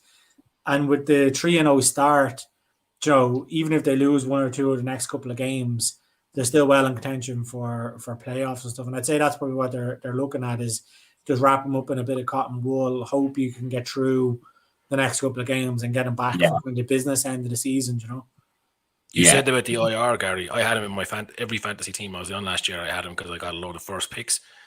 It's the same thing last year. They didn't put him on IR and kept my hopes up, and then he just never really got over the injury all season. That was a more serious injury, I know, but so I'm not going to put too much into that this year, because I don't know if it's just, I don't know. I got stung with it last year, so. Yeah, and like the thing with the hamstring as well, like it's, they're kind of niggly. Like obviously there's different severities, like, and he's going to be out for a few weeks, but I think you need to be obviously very careful with them. And Gary, you make a good point. Like their focus now is going to be maybe getting 1 or 2 wins in that 3, 4, 5 week period that he's out. Keep a semi-show on the road, and hopefully they can get him back. But I mean, there's not many teams that are so heavily built around the running back position in the league, and so it was a catastrophic situation for them. But I mean, I think like what I'd say about the Texans, I mean, like surprise people to start. Brandon Cooks is, he's still hauling in passes. It doesn't matter who's throwing them. So, I mean, I'd say they're going to fall away heavily now. They're definitely just going to tank now for picks, especially when you're like, they know that they're losing Deshaun Watson if he doesn't end up in jail. They could do with getting a high draft pick next year and taking their chance on a quarterback. Yeah, exactly. All right, so moving from closer to next year to the weekend. Anyone who watched the show last week, you can see up on the screen there, we got the Circa Millions 3 information up there. So Sports Rundown, we've entered as a group the Circa Millions competition this year. We had a very promising start. It's gone a little bit awry, Gary. 6 out of 10 so far. Yeah, it's annoying. Like so anybody who's been watching in, we've quite slightly changed it up this week, so we won't have our 5 picks on screen. But last 2 weeks, we've had our 5 picks that we've narrowed down on screen, and then myself and Liam have kind of just argued amongst us. And somehow we've ended up to come out of both weeks with 3 out of 5, but we've individually picked 4 out of 5 winners. So I don't know how you quite do that, but we've managed to do it. Like the first week, we put the Ravens in there. They weren't in our initial selections, but we just kind of went with a kind of conspiracy theory and ended up putting the Ravens in there for no good reason. And then I forget what happened last week to get us down to 3 out of 5. But we got one. We definitely kind of get us back on the road this week. The Cardinals caught us last week, so that one we're probably never going to avoid it. But yeah, it's getting really annoying now to come on here and pick 4 out of 5 each and then combine for 3 out of 5. But I think we're picking good picks, and now we've obviously added Lee and his experience into the mix. So obviously, you might tell us if we're going awry here, Lee, if you think we're going off reservation a bit, but we'll try. Yeah, I was going to say he's an independent adjudicator, but with that hoodie on him, I don't know how independent he's going to be. Bias but fair. That's the right way to describe it, right? I have a feeling we'll end up vetoing one game at a minimum here based on the way this is going on. But go ahead, Lee. Give us your thoughts. Yeah, just out of interest, I mean, first of all, just to kind of finish, like last night's game was a banker again, like with the spread, I thought, right? I mean, what was it, 7.5 points in it there or thereabouts? I mean, I don't think that was ever in doubt. I don't think anyone was taking the Texans there. So I thought that was a banker. I assume you had that in this week's selection, did you? No, we didn't. We're a little bit married to this idea. We'll do it on air, kind of in an open way. We'll run through our picks. I do agree that we missed an absolute open goal there to mix up my sports last night. But the first 2 weeks we weren't really too. Or the first week we weren't too pushed on the Thursday game, and last week was a was an easy one? I mean, like it's a common topic on here, right? But giving your opinions on events that have happened after, right? It's easy to say it was a banker against the spread, but I mean, just in that competition in general, what sort of percentage would you be looking to be challenging at the end? So you're 6 out of 10 at the moment. There's about 10 people with 10 out of 10. Right. So I think the winner last season was low 70%. And it's full of professionals out of Vegas, right? Professional tipsters are getting involved. Yeah. I think 2 years ago the winner was like 4 analytical guys who just like came together and put a load of. I think you can enter 5 picks per person. I think they enter 20 between them. So spent 20 grand. It just did a load of computer models and came up with it. But then last year it was a bit more back to normal. It was less computery based. And I think if you're getting like 3 out of 5, you're probably not going to go anywhere. But if you get a few 4s in there, like I said, 7 out of 10, you're probably there. But it's just low. There's like load of kind of runner-up prizes and quarterly prizes and stuff like that. So we're a little bit below where we should be, to be honest. If we gotten 4 out of 5 the first week, like we should have, and we could have got 4 out of 5 last week, and then on 8 we'd be in a very handsome position. But that's the way it goes. Yeah. So we're getting back on this week. So I mean, there's a few juicy games this week, though. I think when you're looking at the spreads, I think there's a few nicely priced games.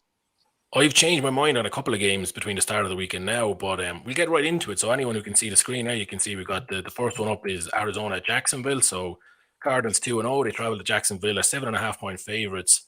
The Jags 0-2, not looking great.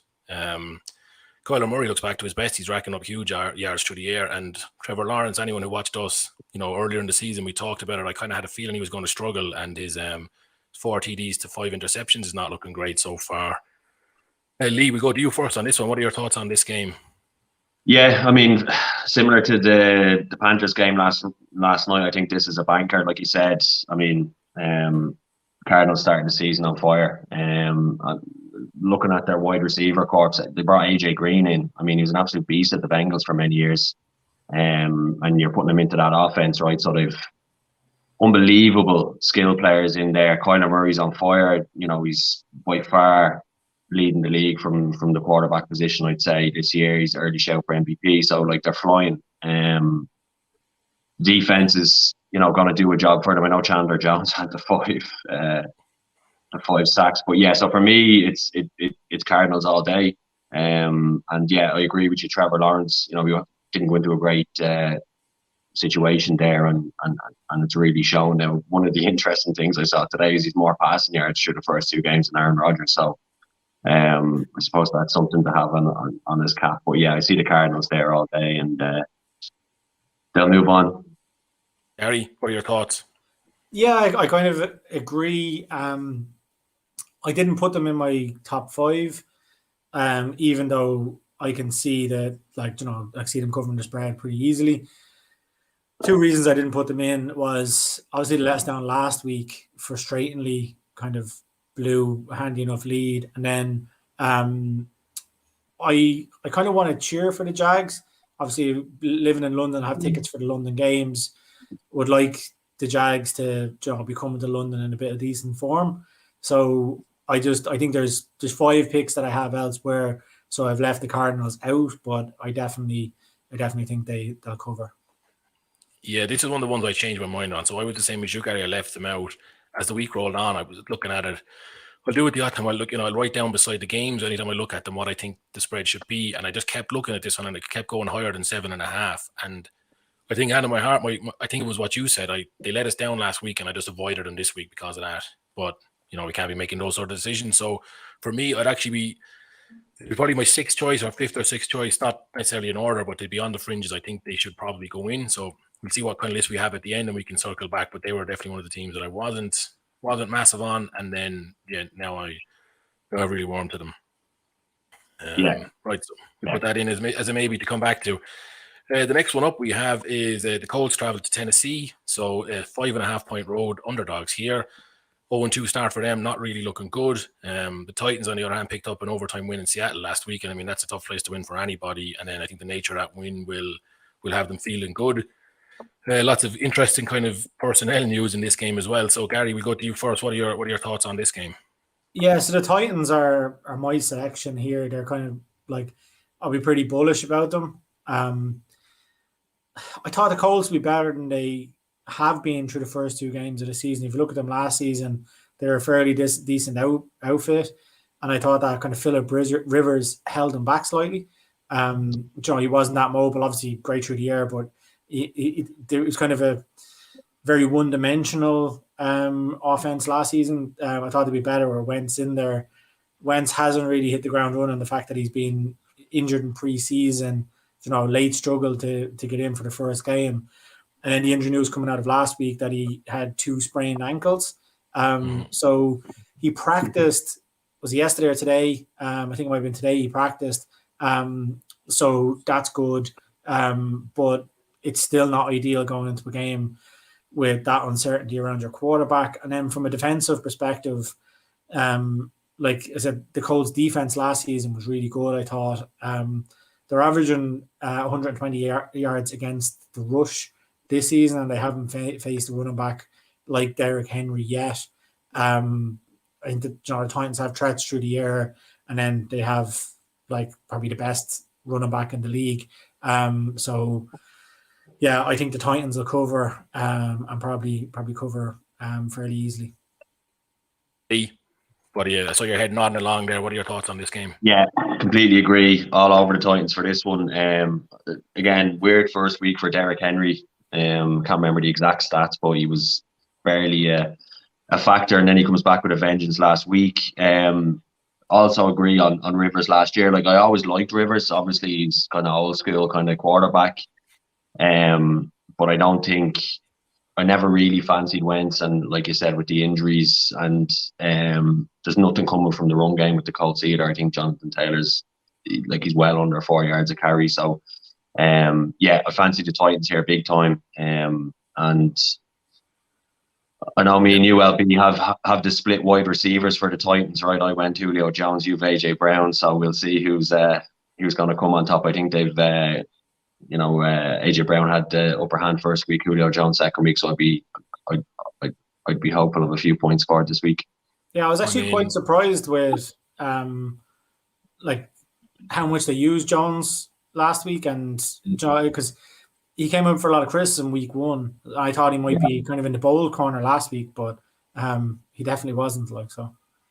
Yeah, I'm 2-6 across my 4 fantasy leagues, so I think we'll just nip the fantasy talk in the bud here and wait till later in the season. Yeah, there's no point in me really repeating anything the two of you said. I mean, I agree with you. It's one of my picks as well. It's one of my absolute nailed-on picks. I think I didn't expect any arguments, but if there had been, I wasn't willing to really back down on this. I think 5.5 is a strange line there, but I think they'll cover it handsomely. We've talked before about you see some strange kind of picks online and stuff. I saw somebody throwing around the stat that the road team has won this game 5 of the last 6 times it's been played. I think it's probably a quirk more than anything else. I don't think there's anything that would make me actually to get to go against Tennessee here. So I think we can safely assume that that's going straight into our 5. Unless there are any dissenting voices there. No, the boys Packer fan agreed. Yeah. I'm good. Very good. Our next game up here is the Ravens go to Detroit. They're 8.5-point favorites. It seems like a high line. Both teams are kind of questionable at defense at the minute. They're letting up a lot of points. I think about 35 each per game. Not really looking good. Lee, you first on this one again. What's your thoughts on this? The Ravens at the Lions. Lions played the Packers last week. Started well, fell away. I mean, they're not a good team. They're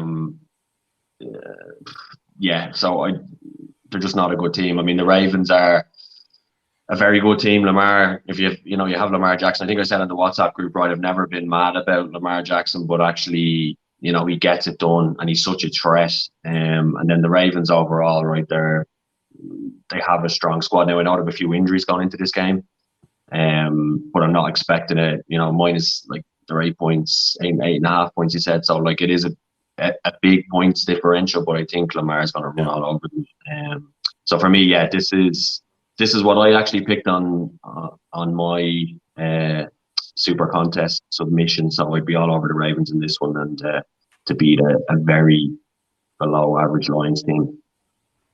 Very good. Gary, what are your thoughts on that? Yeah, I'm kind of along the same lines. No, I haven't actually chosen the Ravens this week. because this is kind of second guessing. Like I've no doubt that they like have the ability to cover, and they most likely will cover. But I just think that they're going to be in most people's picks, and I don't think it's as like the Lions have shown they have a bit about them on offense. They've nothing about them on defense. Like they were on points allowed last season. I think they were the worst in the NFL. This season, through 2 games, they're the second worst in the NFL. You can't keep giving up over 30 points a game and expecting to win games in the National Football League. So like that's the big thing that's against them. But they showed against the Niners and in spells last week that if they're given a little bit of leeway with the offense, they can rack up some points. So I would have a fear that the Ravens go up early in this, kind of get a blowout. As Lee said, you've got kind of the injury worries for the Ravens. They don't want anything to compound that. They probably even pull Lamar Jackson from, like if they go 20-0 up or 21-0 up, they might even pull Lamar Jackson out, and then a few dirt time scores brings the Lions back into it, and they might just get inside the spread. So that's kind of what I'll be cheering, is kind of a replica of the 49ers games, where they get blown out in the first half and then they just come back in dirt time and end up causing people to spread. And again, tactically, I'd say 80-90% of the pool is going to be on the Ravens, so they're one that I'd like to cheer against. Because that's one I can't wait to see the final numbers on. I think there'll be a lot of people on them. Yeah. I agree with what both of you said there. My issue is that the Ravens have given up 33 and 36 points in both their last two games, and to give up 8.5 on top of that, like you said, Gary, the Lions aren't that bad offensively. They're not unbelievable. They're not that bad. They could easily score 20, 25 based on the way the Ravens have been giving up points, and I think to give 8.5 on top of that, with the injury concerns, with the potential that they'll rest or rotate players out, I just think it's a banana skin, really. They're the better team. They'll probably win. It's a good chance they'll cover, but I think for 8.5, it's just not worth going near. And like the one thing I would say is, like, the Packers D is challenged at the moment, shall we say. Like, they let them play. I mean, I think Goff had a couple of runs last week. I think he ripped off a 24-yard run. They were very bad, and they let the Lions play. I mean, I think that was more of the Packers D being bad than the Lions offense being good. So I mean, that kind of feels that kind of feeds into me being very, very pro Ravens here, because I just don't fancy the Lions at all. But I think if the Ravens won this game by 12, 15 points, no one would look at it twice. Do you know what I mean? It wouldn't surprise anybody. But I just think that 8.5, it's the upper end. We haven't really gone for any of the super high spreads so far, and it just seems like a tough one. Like you said, you know what I mean? They could also win by 8, and it could feel like a very comfortable win at the same time. Yeah. So but that's the thing, right? Like the differences are so marginal, right? Like when you have such a big spread like that, it really is a big thing to maintain, because, like Gary said, right, you can get the points up there, and you start resting, you start taking your foot off the gas, and you can get 2 touchdowns in a second. You know what I mean? Bring you back within the spread. You win by 7. It's been a comfortable game, but you've only won by 7, and the spread's tough. So absolutely, that's a risk. Yeah, exactly. I think by the sound of it, that one won't be going in, but we've got the thoughts there. The next one we're going to look at is Washington's trip to Buffalo. So Washington's first road game of the season.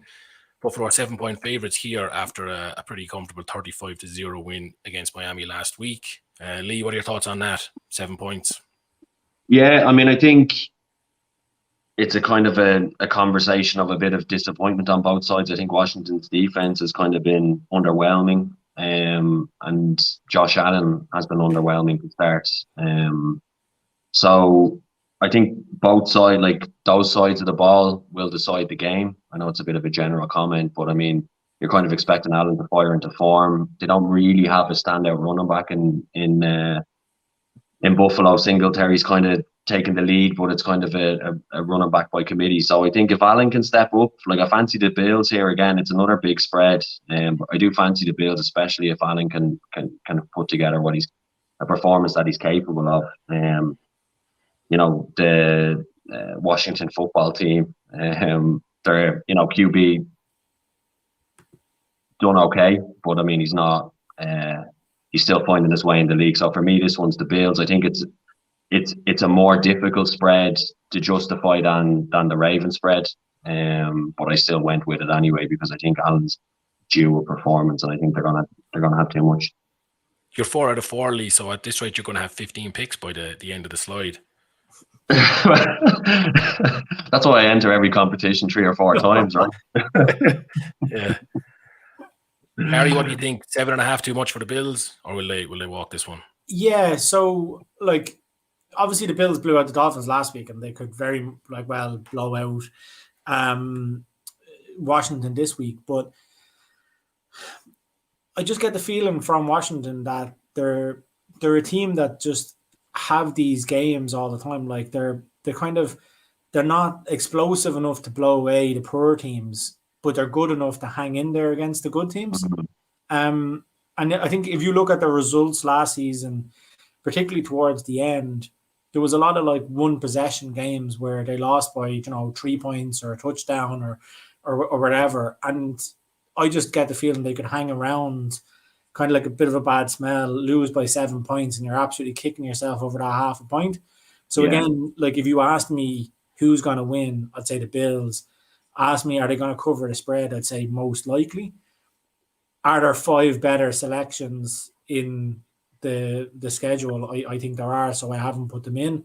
And I said I think it's that Washington, like they're just I don't think they're a flashy team, but they are a team is what is how I classify Washington. So I don't think they'll be blown away. I think that kind of shows. They played the Giants last week, and I'd say, the 3 of us could go off and get a couple of lads off the street, and we'd give the Giants a game this season, that way. And they only won by a point, but I could see them going out on Sunday and losing by 4 or 5 against the Bills and putting up a decent showing. So if I was forced the Bills, but I won't be putting them in mine. No, I mean for me, Washington, they're always one of those teams. Like they're never, at best, they're an 8-8 team, and they fluctuate. They're like most years they're competitive, but they're never, like you said, electric. They don't have the standout players. They don't. They obviously do have some very good players, but they're not an electric team. And they're, for me, if I think of the Washington football team, I just think of 8-8. That's it. So yeah, I mean we'll see, but I have the Bills. So just to clarify, I mean I probably came across overly positive on all of these, but for my selection this week, I do have the Cardinals, I do have the Ravens, and I do have the Bills. So I've gone for the big spreads. Oh, okay. Just as well nobody's calling you a fave backer anyway. Yeah, the 3 of those money line, Lee, I think you're onto a winner there. The Bills, I had no real stance on this game myself, so I actually just didn't really put any kind of, I didn't even go into it in depth. I didn't like it 7.5, but I wasn't going to really argue it. I couldn't back Washington plus 7.5 either, so I just kind of skipped over it. To be honest, I think you guys kind of summarized it well. Looks like a comfortable home win, but if it's like a 3-point scraped win at the end, is anyone going to look at it funny? I don't think so. I think it's just, for me, it's one of those ones best to skip. I know you've got it, Lee, but I think for me, it just didn't appeal to me one way or the other, so I decided to leave the line alone. Yeah. That brings us to the next one. So it's the Bears go to Cleveland here. Chicago make their, or Justin Fields is going to make his starting debut a little sooner than everybody expected. There's been injuries. He's going to be thrown into the deep end here. They're 7.5 point, or it was 7.5 points, is now down to 7. 7-point underdogs here. I think the question is, are Chicago going to look as good as they did against Joe Burrow, or will they look as bad as they did against Matt Stafford? Gary, your thoughts on this? Which way is this one going to go? Mine's kind of similar to the game previously in that, I think the Browns will win. Obviously, Browns have picked up a good few injuries, so that's a little bit of a concern. But I think they'll have too much for the Bears. But again, I don't think the Bears are a team that are going to really be beaten out the gate by too many teams this season. They'll kind of hang around in there. Obviously, rookie quarterback going in, you don't really know what to expect. He'll probably struggle against this defense. But again, if I was forced to pick one, I would pick the Browns to cover. But I just don't think it would be in my top 5, given kind of the few uncertainties that are out there. For me, I actually am the opposite in you on this one. If I was going to go, I've warmed on the Bears over the course of the week. But the reason I haven't cut it in as an official pick is kind of the issues you mentioned there. Obviously, rookie QB, a lot of injuries, two pretty inconsistent teams. Just, the last couple of years, you don't know which way this is going to go. 7, it's a big mark to cover, but, if the Bears implode, which they're not, it's not unknown of them to do that. I like it. I'm going to back it myself. And I actually think the Bears could upset them here. I'm actually going to back them to win, but I'm not going to argue to fight to get this one in because, like you said, there's a lot of asterisks beside this game. So, again, if this one went the other way, if they covered it comfortably, you wouldn't think it was a big surprise. What are your thoughts on it, Lee? I presume this isn't in one of your picks. You're up you're on a roll here. You're going to Browns to cover or the Bears to upset? Yeah, I mean, like Chicago's a graveyard for quarterbacks, right? I wish Justin Fields all the best because he's not, with so many quarterbacks have rolled through there and, their careers have been ended. I was surprised they went with Dalton earlier in the season. I don't know, he's, I know it's trendy to sit your quarterback for, your first round draft pick for a year, but I mean, I think you're getting Andy Dalton in, like, I just don't understand that. He's injured, he's going to get a chance. He's a dangerous quarterback. I think he obviously has a high ceiling, so I really hope that goes well for them. Obviously, not they're in the same division as the Packers, but the Browns with a few injuries. I see the Browns. I'm not fully convinced about the spread either with the injuries and stuff. I mean, I think Fields could actually come out and just throw off the shackles a little bit, right? Chicago really haven't had that dynamic quarterback, so we'll see how that goes. And obviously, they've a lot of strong players on the defense, so I wouldn't be mad about this spread, but I would still see the Browns getting the win. Yeah. Okay, we'll move on then. We've got the Kansas City Chiefs. They host the Chargers. 6.5 point home favorites here, and I think it's a surprise to pretty much everybody who during the summer the loser of this game will find themselves in the AFC West cellar. They'll be the worst record there. What are your thoughts on this one? We'll go back to you, Gary. Which way do you see this one going? 6.5 points. Yeah, like, I mean, I'm a bit of Justin Herbert fanboy. And that kind of is a reason I haven't gone in here because I just think that might cloud my judgment. In fact, I'd probably if you forced me to pick one of these, I'd have the Chargers plus 6.5. I'd say because I said I don't think the Chiefs defensively have been that great.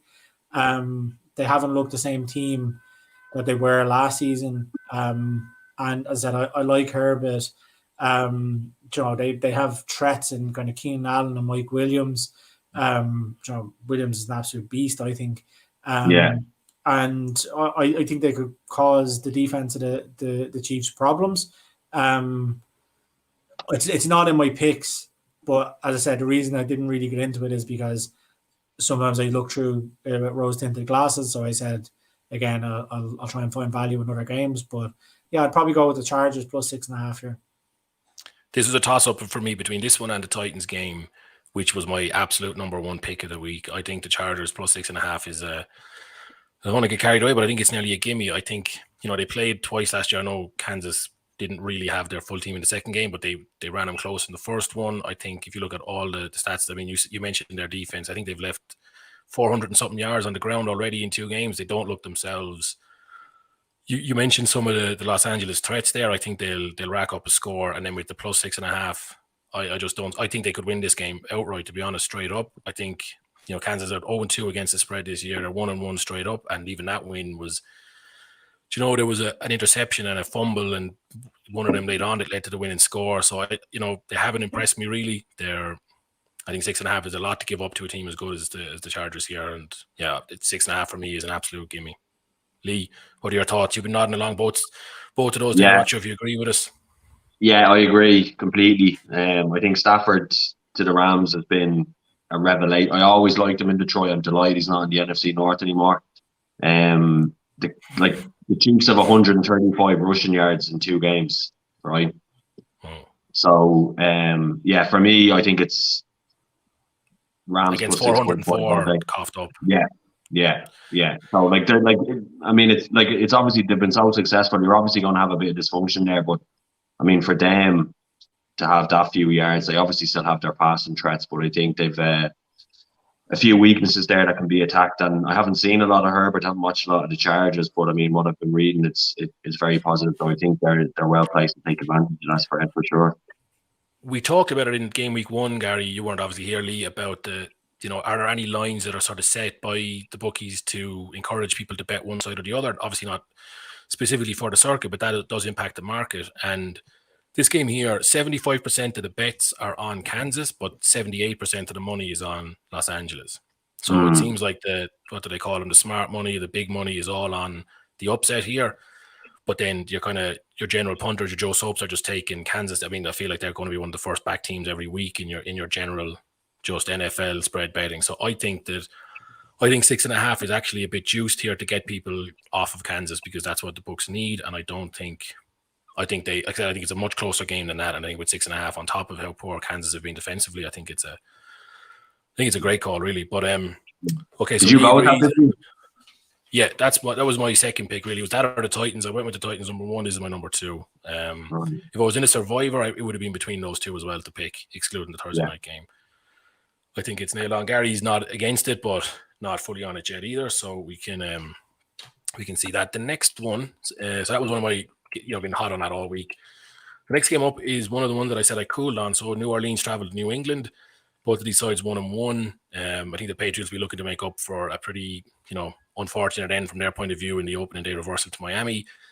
The Saints got mauled last week by the Panthers, and they're probably going to want to put that behind them as well. So kind of two funny teams, two very different routes to be in here. But what are your thoughts on this one, Lee? We'll go to you first. New Orleans at New England. Yeah, it's a bit of a dirty game. Both teams, when the Saints lost Breeze, right, there's a big hole there. I think they've had a few other changes. I think the Winston week 1 performance was an absolute anomaly, outlier, right? He's not that quarterback. And I think we saw that last week. Patriots' new QB is doing okay in his first season. So, a Bill Belichick team is always going to be well versed. They're going to be well coached. They're going to get a lot out of their players. So I would see, again, I'm back in the favourite, but I would see the Pats definitely covering the spread here in a very tight game. And I don't really see it being high scoring. Yeah, that's kind of why I cooled on it. The more I look at it, the more I think this is going to be quite a low-scoring, tight game. I had the Pats earlier in the week, but I've kind of, not that I've cooled on the Pats, but I've cooled on the game, to be quite honest. Gary, what do you think? 3 points? I slightly disagree with Lee in terms of, well, not disagree, but with Winston, that's what you get. You either get unbelievable or you get shite. Yeah. And there's no real middle ground with him. First week he was unbelievable. Last week he was pretty crap. If he turns up this week and you've weapons like Kamara and things like that, they're going to put on a show. If I was to call him similar to you lads, I'd probably go with the Saints if I had to. But again, it's not part of my 5. I mean, I would say that the two teams that have played the Packers have made their offense look very good, right? So we were talking about Detroit earlier on, and obviously the Saints in week 1.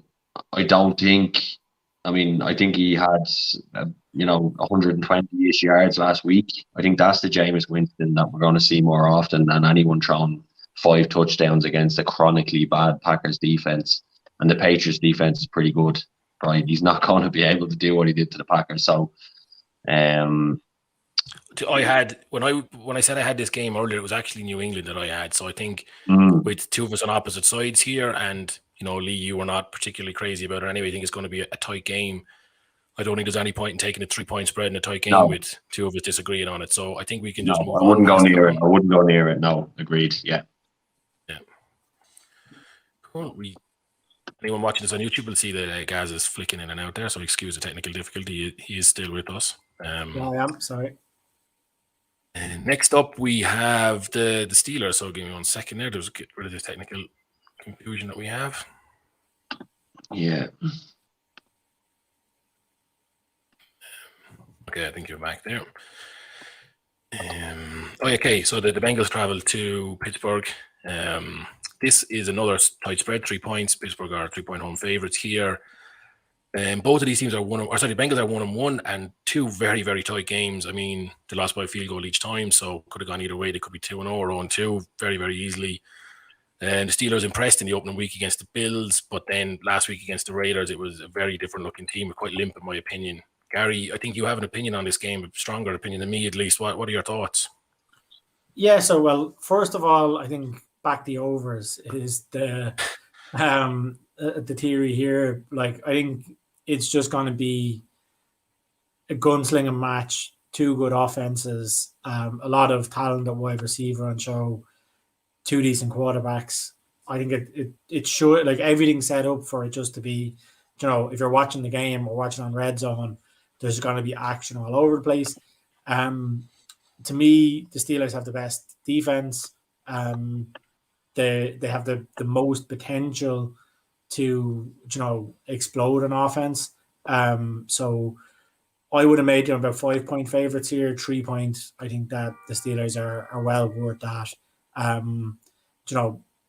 Burrows look good, but he's made some mistakes. As I said, I just don't think the Bengals defense is strong enough to handle what Pittsburgh are going to throw at them. So yeah, it's the Steelers -3 for me, and I'd be fairly strong on that.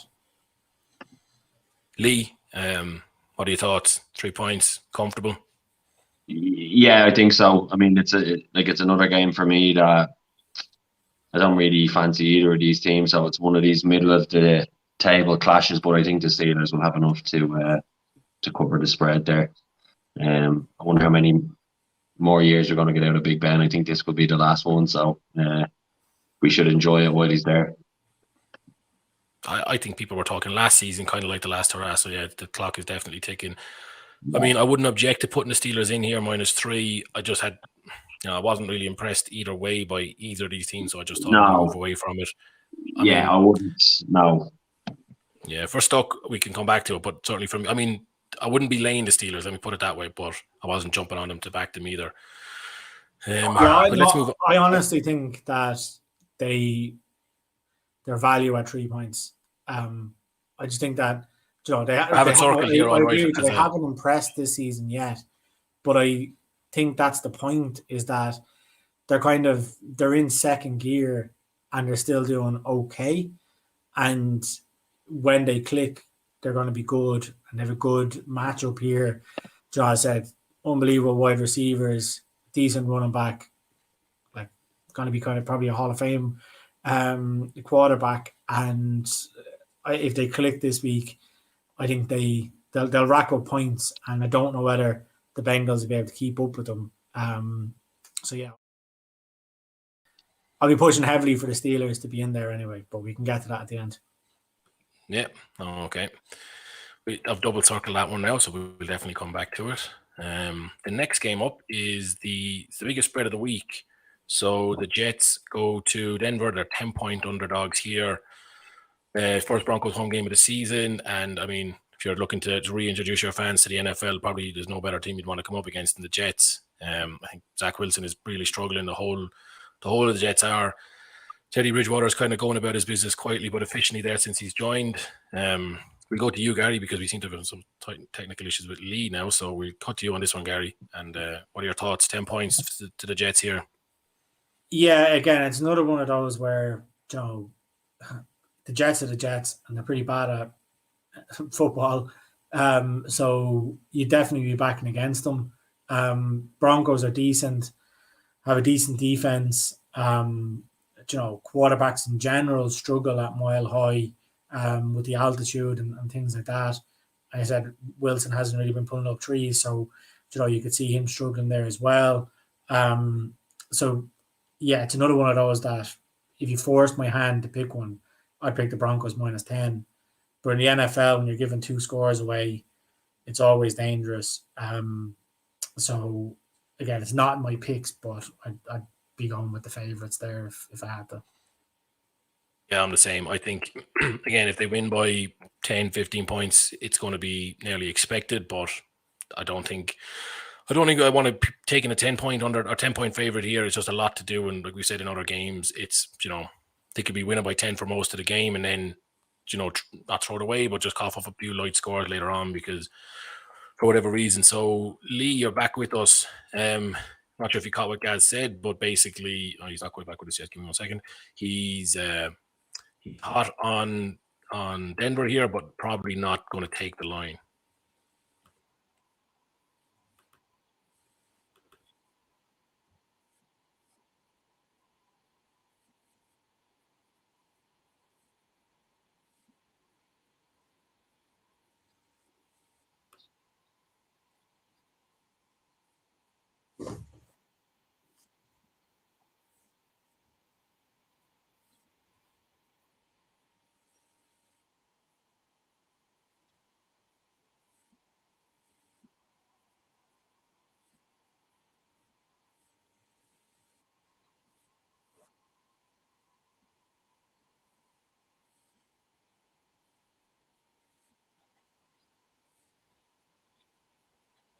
Who knows where this season will go for them, but -10 is too much, even with the Jets being the Jets.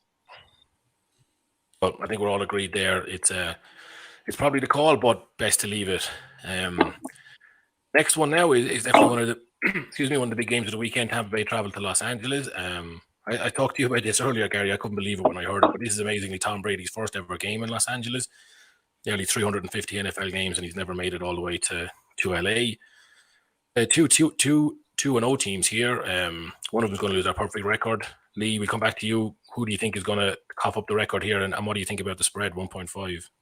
Yeah, another tight game. Two good teams. Stafford's going to, he's completely energized and given a different element to the Rams offense. I mean, every article I read, and Tom Brady's 44 years of age, right? And he's throwing touchdowns as if he's in his prime, in his mid-20s. Like, when we talked about Roethlisberger, this is going to be his last year. Probably last year should have been. Every season, I'm like, this has to be a cliff edge for Brady, but it just never is. And Tampa have a serious side. So, a very tough game, like the 1.5 point spread. It's obviously very difficult to call.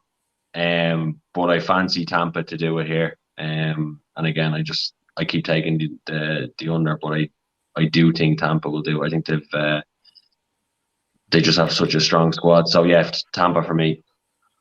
I'm the opposite. I think LA will get this one done. My hesitation is that they were favourites. Now Tampa Bay are favourites. It's swinging, maybe a 4-point range either way. 1.5 to 1.5. It just keeps going over and back. The line is locked in now at +1.5 for the Rams here. I think there's going to be a much tougher test for Tampa Bay than either of the games they've played before. The Rams defense is a big step up compared to those two games. My personal feeling though is leave it for kind of the reasons you touched on, Lee. Two big teams. It's such a close game either way that I think when you get into that kind of +1 to -1 range, you're close to a pick 'em. And yes, I'm leaning LA, but not strong enough that I'd fight for it. Gary, what are your thoughts on this? The Rams all day long is my thoughts. Right. I think they're probably the two best teams in the NFL. But I think that the Bucs might get a bit complacent. They've had two handy enough games. Like the Dallas defense is no great shakes. Then they went up against Atlanta. Again, most teams that have anything about them on offense are going to rack up points against those teams. Yeah. And obviously Brady and Gronk's connection, and they just made themselves look really good.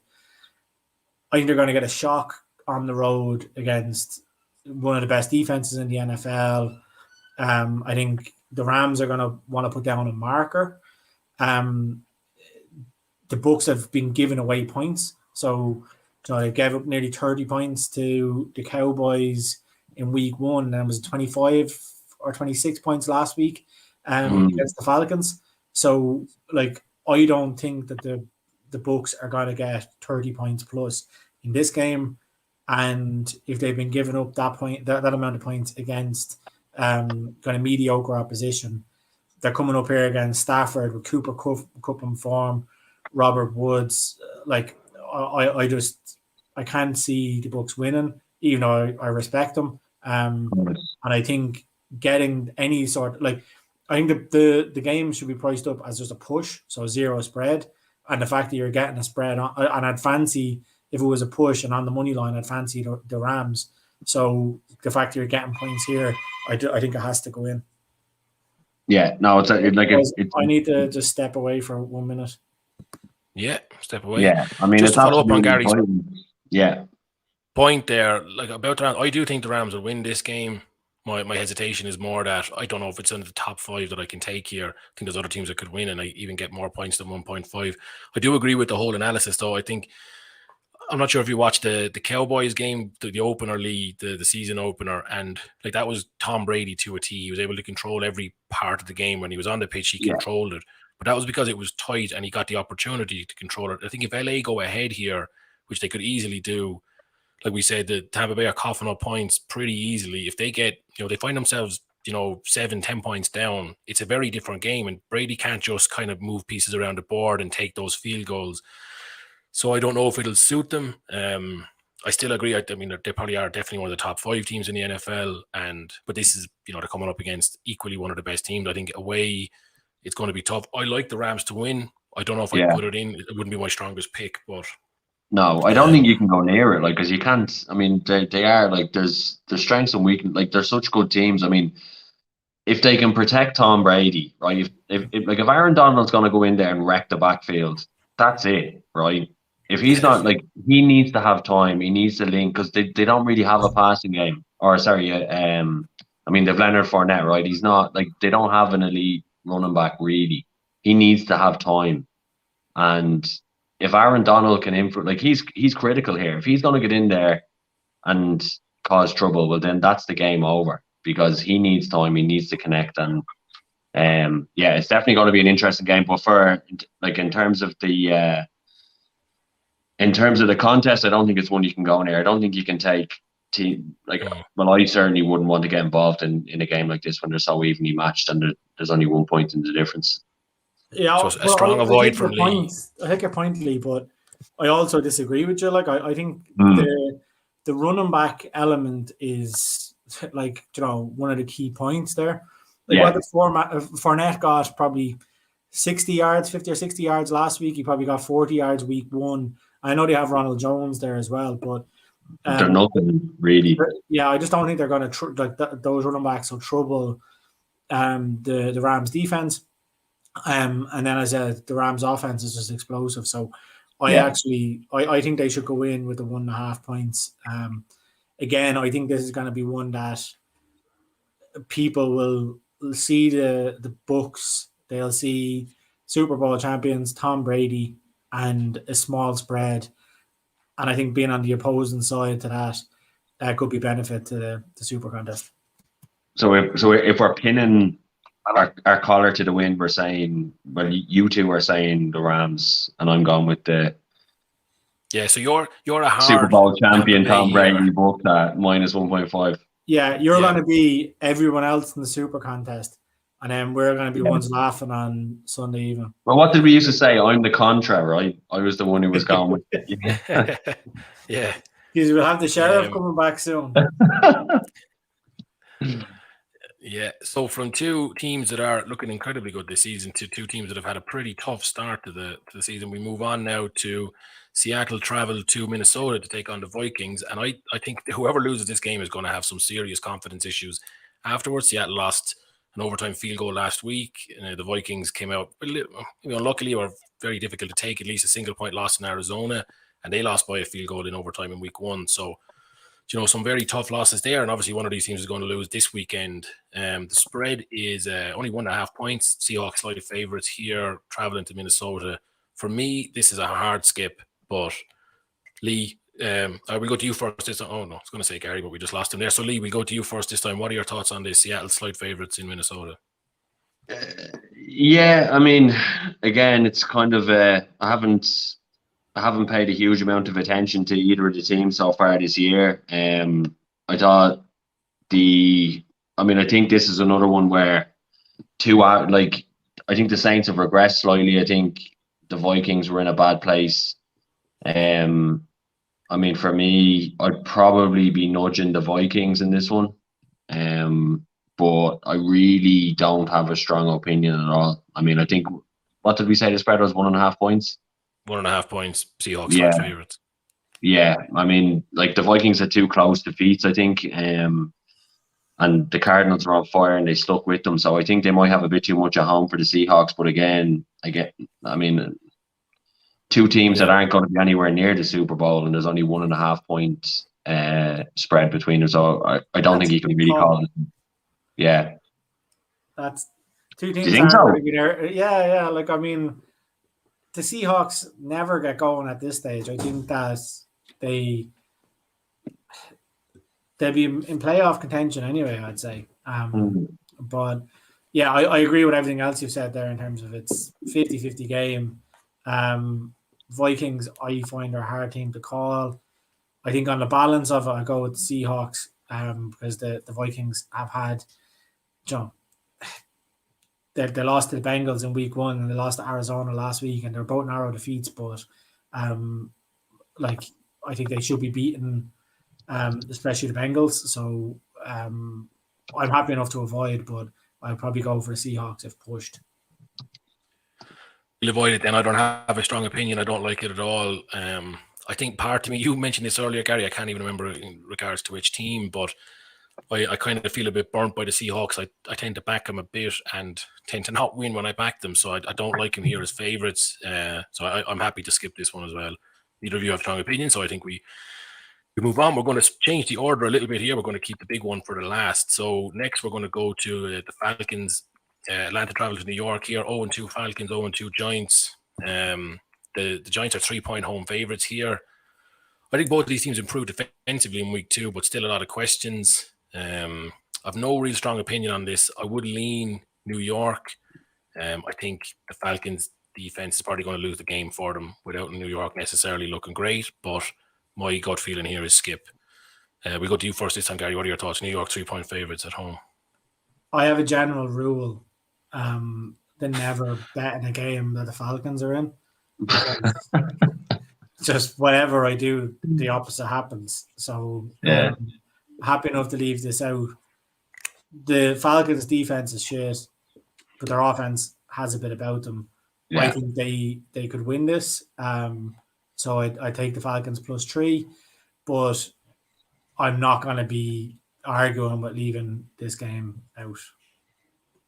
Lee, I'm the Giants -3, Gary's the Falcons +3, and neither of us particularly like our call. So where do you come down on this one? Yeah, I'm taking the Falcons +3. It's another dirty game. Like, I mean, you're not really going near it at all. I like Calvin Ridley a lot. Obviously, the Falcons defense is horrible, but we'll see how Daniel Jones plays this week. He kind of rebounded in week 2. If he has a good game, the Giants could be in with a shot, but I'm surprised that this isn't another 1.5 spread game, right? I don't think this is a clear 3-point game either. So I would be taking the Falcons +3 here. It's a massive game for the Giants, though. That's the thing that has to be said. Like, like starting 0-2 again, there's a lot of pressure in New York. Like Jones, even though he played well last week, he still has to prove himself in New York. Yeah, 100%. Joe, he could be looking at showing the exit fairly soon if he doesn't perform. So it probably is a bit of a dodgy one. And I said happy enough to leave it out. Yeah, I wouldn't be going near it at all. Yeah, we're all skipping that one. So that's a nice, easy one. The second last one, the last game of the week, but the second last one for us here tonight. The Cowboys back in Texas for the first time this season. The Eagles come to town Monday night. What are your thoughts? We'll go with you, Lee, this time. The Cowboys 3.5-point home favourites. Yeah. I mean, it's a strange one. Like, we had our fantasy league this week, right? And, like, we were joking that there were so many Cowboys players on the block, right? Like, they have such good players there, such good skill players there. I think they are going to take this one, right? I think they are going to win at home. Mike McCarthy, obviously has the experience, and I think I'm just watching obviously Hard Knocks, and there's been a few other shows this year on YouTube, and they've gone behind the scenes on a few teams, but I think there's a good spirit there. So I'm taking the Cowboys. I think they're going to improve. I think they've started badly. I think they've started slowly, but I'm taking the Cowboys here. For me, the Eagles, they've definitely had a good start, but I think the Cowboys. Just on what you said, the Cowboys yeah, starting poorly. They hung in there with Tampa, who are a lot of people's pick to win the Super Bowl. They beat the Chargers in LA. So that they're kind of matching themselves with some of the better teams around it. They're not getting blown. Obviously, they didn't get blown out. They lost the last play of the game against Tampa, or very close to the last play of the game. Yeah. I'm the same. I think they win this. I think they win it comfortably. I think they comfortably cover 3.5 points. My hesitation, I didn't put this in as a pick, and the reason I didn't put it in is that my expectation is so off from what the line is. I thought this could have been one of the 5.5, 6 points. I thought it would have been among the bigger ones in the week, and it's not. It's quite down to 3.5. So I didn't put it in for that reason. But if I had to make a pick, I think the Cowboys comfortably cover here. Gary's getting agitated over there. Sorry, Abby, just to go back to my point, like saying poorly, I think they have hung in there, but I think they've so much more there. I think they're actually far better than what they've done. And I think they should have beaten Tampa at week 1, right? And that probably negates my earlier point, right, about Tampa against the Rams. But I think they should have beaten them. I think there's a lot of players there that can play better than what they've done in the first 2 weeks. Yeah. Gary, you look like you're about to come through there and get your point in. What's your stance on this? Eagles 3.5 point underdogs. I think the Eagles are a banker plus 3.5, but I don't rate the Cowboys really at all. Good offense, absolutely. Well, nothing on defense. They have Michael Parsons or whatever, but I just can't have the Cowboys. They give up way too many points. I've actually been impressed with Hurts. Pressing him last week against the 49ers. And sure, he was obviously really good week 1 against the Falcons. I think they could turn them over. And I'd be taking the Eagles plus 3.5. It probably will be a close enough game. Very. But the 0.5 point is big in this game, I think. So Eagles plus 3.5 would be mine, but they're not in my top 5. Okay, well, we're on opposite sides here as well, so we'll leave that one out. So if we run back through some of the picks that we had. Well, hold on, I did leave one for the end. The Dolphins, Ravens, Dolphins, Raiders. Yeah, Dolphins, Raiders. And so you, Gary, first. What are your thoughts on the Dolphins, Raiders? Oh, well, it's very simple. It has to be the Raiders, the way they've started. The way both teams have started. So week 1, I was kind of saying the Dolphins, based on last year's performance, I kind of had them rated fairly highly. And then because of that, I rated the Patriots fairly highly because that was a fairly close game. But then last week, the Dolphins were just terrible at home to the Bills. They had nothing about them. 2 was out. I can't see them traveling to the Raiders, who, as I said, have started the season pretty well, 2-0. And going into Vegas and getting the victory. So, Raiders -4. I actually can't believe I skipped this one because it's one of my 5 picks. I'm the same as you. I don't know why the line is only 4. Maybe there's some sort of, perception baggage. And I think maybe some of the money from the general public is gone the other way to keep that line relatively close at 4. I don't see how the Dolphins, get any kind of significant scores here against the Raiders. I think the Raiders have got an unbelievable defense. And yeah, like you said, without Tua there, a lot of change for, very little time to get these players up to speed who are coming in. I don't see Miami doing an awful lot here. I think it's going to be a bad couple of weeks for the Dolphins, and I'm all over Vegas here. Lee, I was just laughing away there because I was saying, when we're like 0-15 or whatever is on here, the picks and all the ball calls we've made, watching this back next week, it'll be something correct. Well, as long as we're consistent, if we're consistently 0-15, you can just take the other side, and there's plenty of value for watching anyway. Exactly. Yeah. Doesn't matter if you're right or wrong once you're consistent. Exactly. 7 and 8. Lee, the Raiders 4 points favourites at home to the Dolphins. What do you think? Yeah, this is I don't understand the line either. like the Ravens have they've had a great start to the year. 2 was out, so yeah, for like a 4-point dog, just a 4-point favourite. I just don't really see where that's coming from. So I expect them to win that comfortably.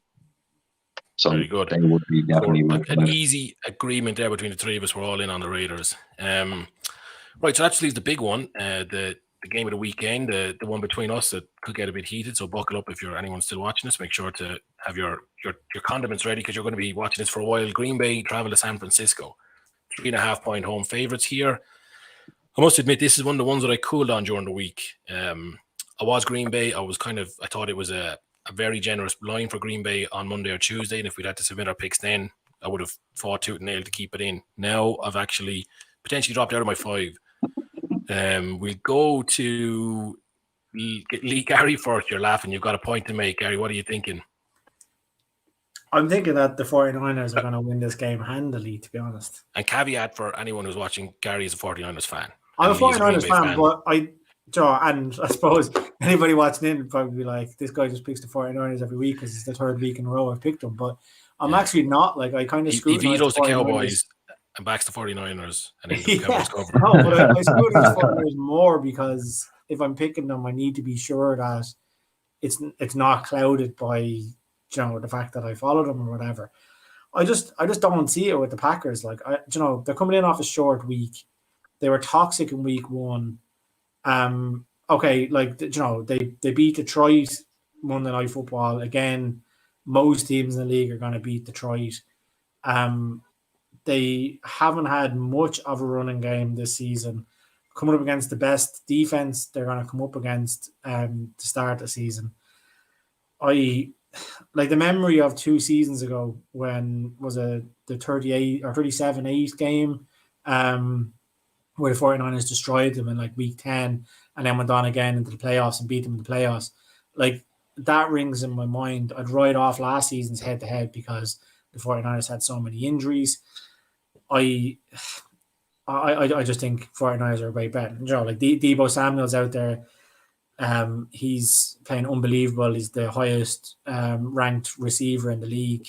I just think there's so many positives for the Niners, and I can't see that for the Packers. So I think the 49ers will win by a touchdown.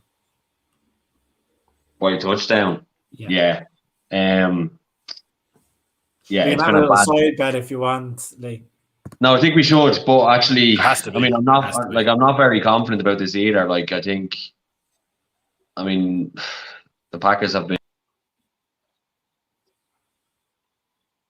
very poor. Zadarius Smith went down, right, injured. He's on, like, they've been so poor on defense, and like there was for 3 quarters last week against the Lions. Like, the Lions actually looked like, and this is what I said earlier, the Lions looked decent on offense because the Packers' defense was so poor. Jameis Winston looked unbelievable in week 1 because the Packers' defense was so poor. Like, Zadarius Smith has gone down injured. We re-signed Kevin King, who had shockingly big giveaways last year, and he was terrible last week. And the funny stat I saw today was we re-signed Kevin King for a $5 million 1-year contract, and Casey Hayward, who used to play for the Packers, who's a savage corner in the league, probably one of the most underrated players in the league, signed a $4 million deal for 1 year for Las Vegas. So, yeah, I have serious concerns about the Packers' defense, and that's been their weakness for years. And they got rid of, I think they were mid-table last year in terms of defense. They got rid of Mike Penton. They brought in Joe Barry this year, and it hasn't started well. And like the articles you're reading that Matt LaFleur had to go down to him at halftime and say, here, pick what you're doing. We're either rushing or we're standing off. Like, you're getting into your defensive coordinator trying to critique the game plan mid-play. It doesn't look good. But in saying that, you have Rodgers at quarterback, right? I can't believe you're going to go and tip up the Packers after spending 5 minutes criticizing them. I was going to say, if someone just tuned in a couple of minutes ago and just heard Lee talk, they would think, why is he wearing somebody else's Green Bay hoodie? Because there's Okay, so I mean, I appreciate that, Lee. I appreciate you're going to have to pick your own team, and I really want the head-to-head to be a contest between the two of you, but you basically just picked 49ers there. So, Yeah. I mean, whatever your pick is, I mean, you just talked up the 49ers. So we're But going it to put a can't dotted be- circle around them. And the other thing I'll say about the 49ers, right? They had that really smooth offense where they rotated Trey Lawrence in. They had Garoppolo in there for plays, right? They're really like the definition of a dual threat at quarterback, because they've actually two players that are going to offer different things. So like if you're thinking about this, you're going to 49ers, but if you're me, you're going to take the Packers plus 3.5. I think it is, LB, is it? Yeah, 3.5. You want to win the super contest, you take the 49ers, but if you don't, take the Packers. That's basically what I said. Yeah, exactly. And I actually took the Packers minus or whatever plus 3.5 in the super contest this week. But it's I'm not confident at all. But it needs to come together at some point, right? There's a lot of good players on defense. Like Jerry Alexander's one of the top corners in the league. He's doing a lot of covering for his colleagues. They actually need to play their first round. Like they drafted first round corner, and he's actually the highest rated corner, rookie corner in the league this season. And they're still playing Kevin King at corner opposite Jared. I don't get it. If they start him, we might get back there, but there's huge problems on the Packers defense. So this one, like for the neutral, yeah, it's the 49ers. You'd have to be looking at them. But for the biased but fair Packers fans, you're going for them. Right. So, Right, leaving that one as a question. LB. Well, to be honest, right, there was a lot of the talk about the 49ers injuries at the weekend. I was gone with the Packers. Like I said on Monday, I was big on the Packers. And then the more I looked at it, I didn't see much of the Packers-Lions game as well. And when I did watch that back, I mean, you get to half-time and I thought this could be an upset here. So, like, okay, the scoreline in the end was very handsome for the Packers, but in reality, they didn't really blow the Lions out of the water. No, certainly not not at all. late on. So once I'd seen that, then I kind of cooled a bit on the Packers. I was like, right, hold on a second. And then, you know, the talk about injuries and all the memes going around about the 49ers injuries again, I was like, it's kind of slightly overstated. I mean, there are a few, but it's not like they're being decimated there. So, I mean, if you put a gun to my head now, I probably would take the 49ers, certainly after listening to Lee's convincing speech as to why the 49ers are going to win. But I'm kind of on the fence. So what we can do is, just to start for a second, I'm going to quickly run through or recap where we are. So we're all in on the Cardinals. I think all three of us were very comfortable on that. We're all in on the Raiders. We're all in on the Titans. So there's three that seem to be pretty much consistent across the board between the three of us. The Chargers, we could do. There was a dotted line around those. The Steelers, just Gary, but very heavily so. It makes a convincing point. So that brings us up to 5. And then the 49ers, another one that, despite what your picks are, you both made convincing points as to why the 49ers should cover this one here. Another one then where we seem to agree is LA to cover the 1.5 against Tampa Bay. That's another one with a dotted line. So that brings us up to 6. So anything major that you think, guys, that's been left out of that you believe you made a case that wasn't accounted for there? No, I think that makes sense.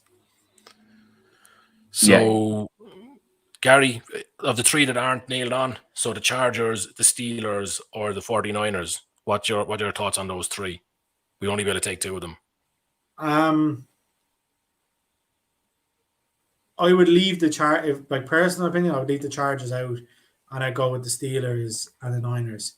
But I'm happy enough if you want to take one of mine and you want to go with the Chargers, because I know you like the Chargers. If I was to for me, I would take the 49ers and the Chargers, and I'd leave the Steelers out. And Lee, what would you take of those three? You can't leave the 49ers out. I mean, I agree on the 49ers, right, for the purposes, but it's coming down to me here to pick this, is it? I mean, this isn't necessarily. Well, we've established that myself and Gary can't make the 5th pick between us. So, I mean, like through the discussion we had tonight, I'm more pro Chargers than I was before, because I think you made very good points there tonight. So, like, I think that game is the toss up, and what, like LB, what you said earlier, it actually should be like, if you could ever have a 0 spread, it probably should be that game. So the fact you're getting 1.5, I'd probably be more comfortable with that than I would be with the Steelers, because I just don't have great faith in Big Ben this year, and I think there's a few problems there. So, Oh no, that's the Rams game, Lee. I mean, I think the Chargers at Kansas, 6.5. I'm saying, yeah, no, the Chargers at Kansas. Would you take that over the Steelers? Which would you take? No pressure now to make a second pick. No, yeah, no pressure. No, I'd probably take the Chargers there, with the 6.5. Right, so that looks like the Cardinals, the Titans, the Chargers, the Raiders, and the 49ers are our 5 picks. So we've gotten to with not too much controversy. Everybody happy with those picks now between the 3 of us? Yeah. Okay. Lee, are we so having a separate wager on? I assume we're going. I mean, a friendly 20. I'll give you 4 points. The mind game the started. token already. half 4 point. points. The token half point. Yeah, No, I'll take that. I'll take that. For I'll take that. I'll take that. I'll take that. grand. A push at 4 grand. Very good. I mean, I thought you could have been a bit more generous, guys, after how the conversation went. But I mean, yeah. Right, go on, I'll give you 5. So I'll give you 5. 20 quid. Shrewd negotiator, Lee. We'll take the 5, Tom. We'll take 20 the 5. quid, 5 points for Green Bay. That is the head-to-head this week, and I think we're all probably agreed the Raiders are our number 1 pick of the week, but we have 3 very strong ones. So we'll get those 5 in. We'll share them on Twitter as we always do. Make sure to check out sportsrundown.com because there's plenty of NFL content over there. It'll be going up from tomorrow morning onwards. We've got against the spread ACCAs, we've got anytime touchdowns, we've got bet builders, we've got the work. So get over there. Plenty of content, and we'll be back same time next week. We will have the usual football show early on a Friday night, and then we'll come to the NFL afterwards. Lee, it's a pleasure to have you back. We'll certainly have you on. Yeah, we'll certainly have you on more shows. Love the content, love the opinions. Appreciate it. It was a pleasure. Great to be here. So thanks everybody for watching. Let us know. Make sure to in the comments what you think, and make sure to like and subscribe. We really appreciate it. Thank you, and we'll see you next week.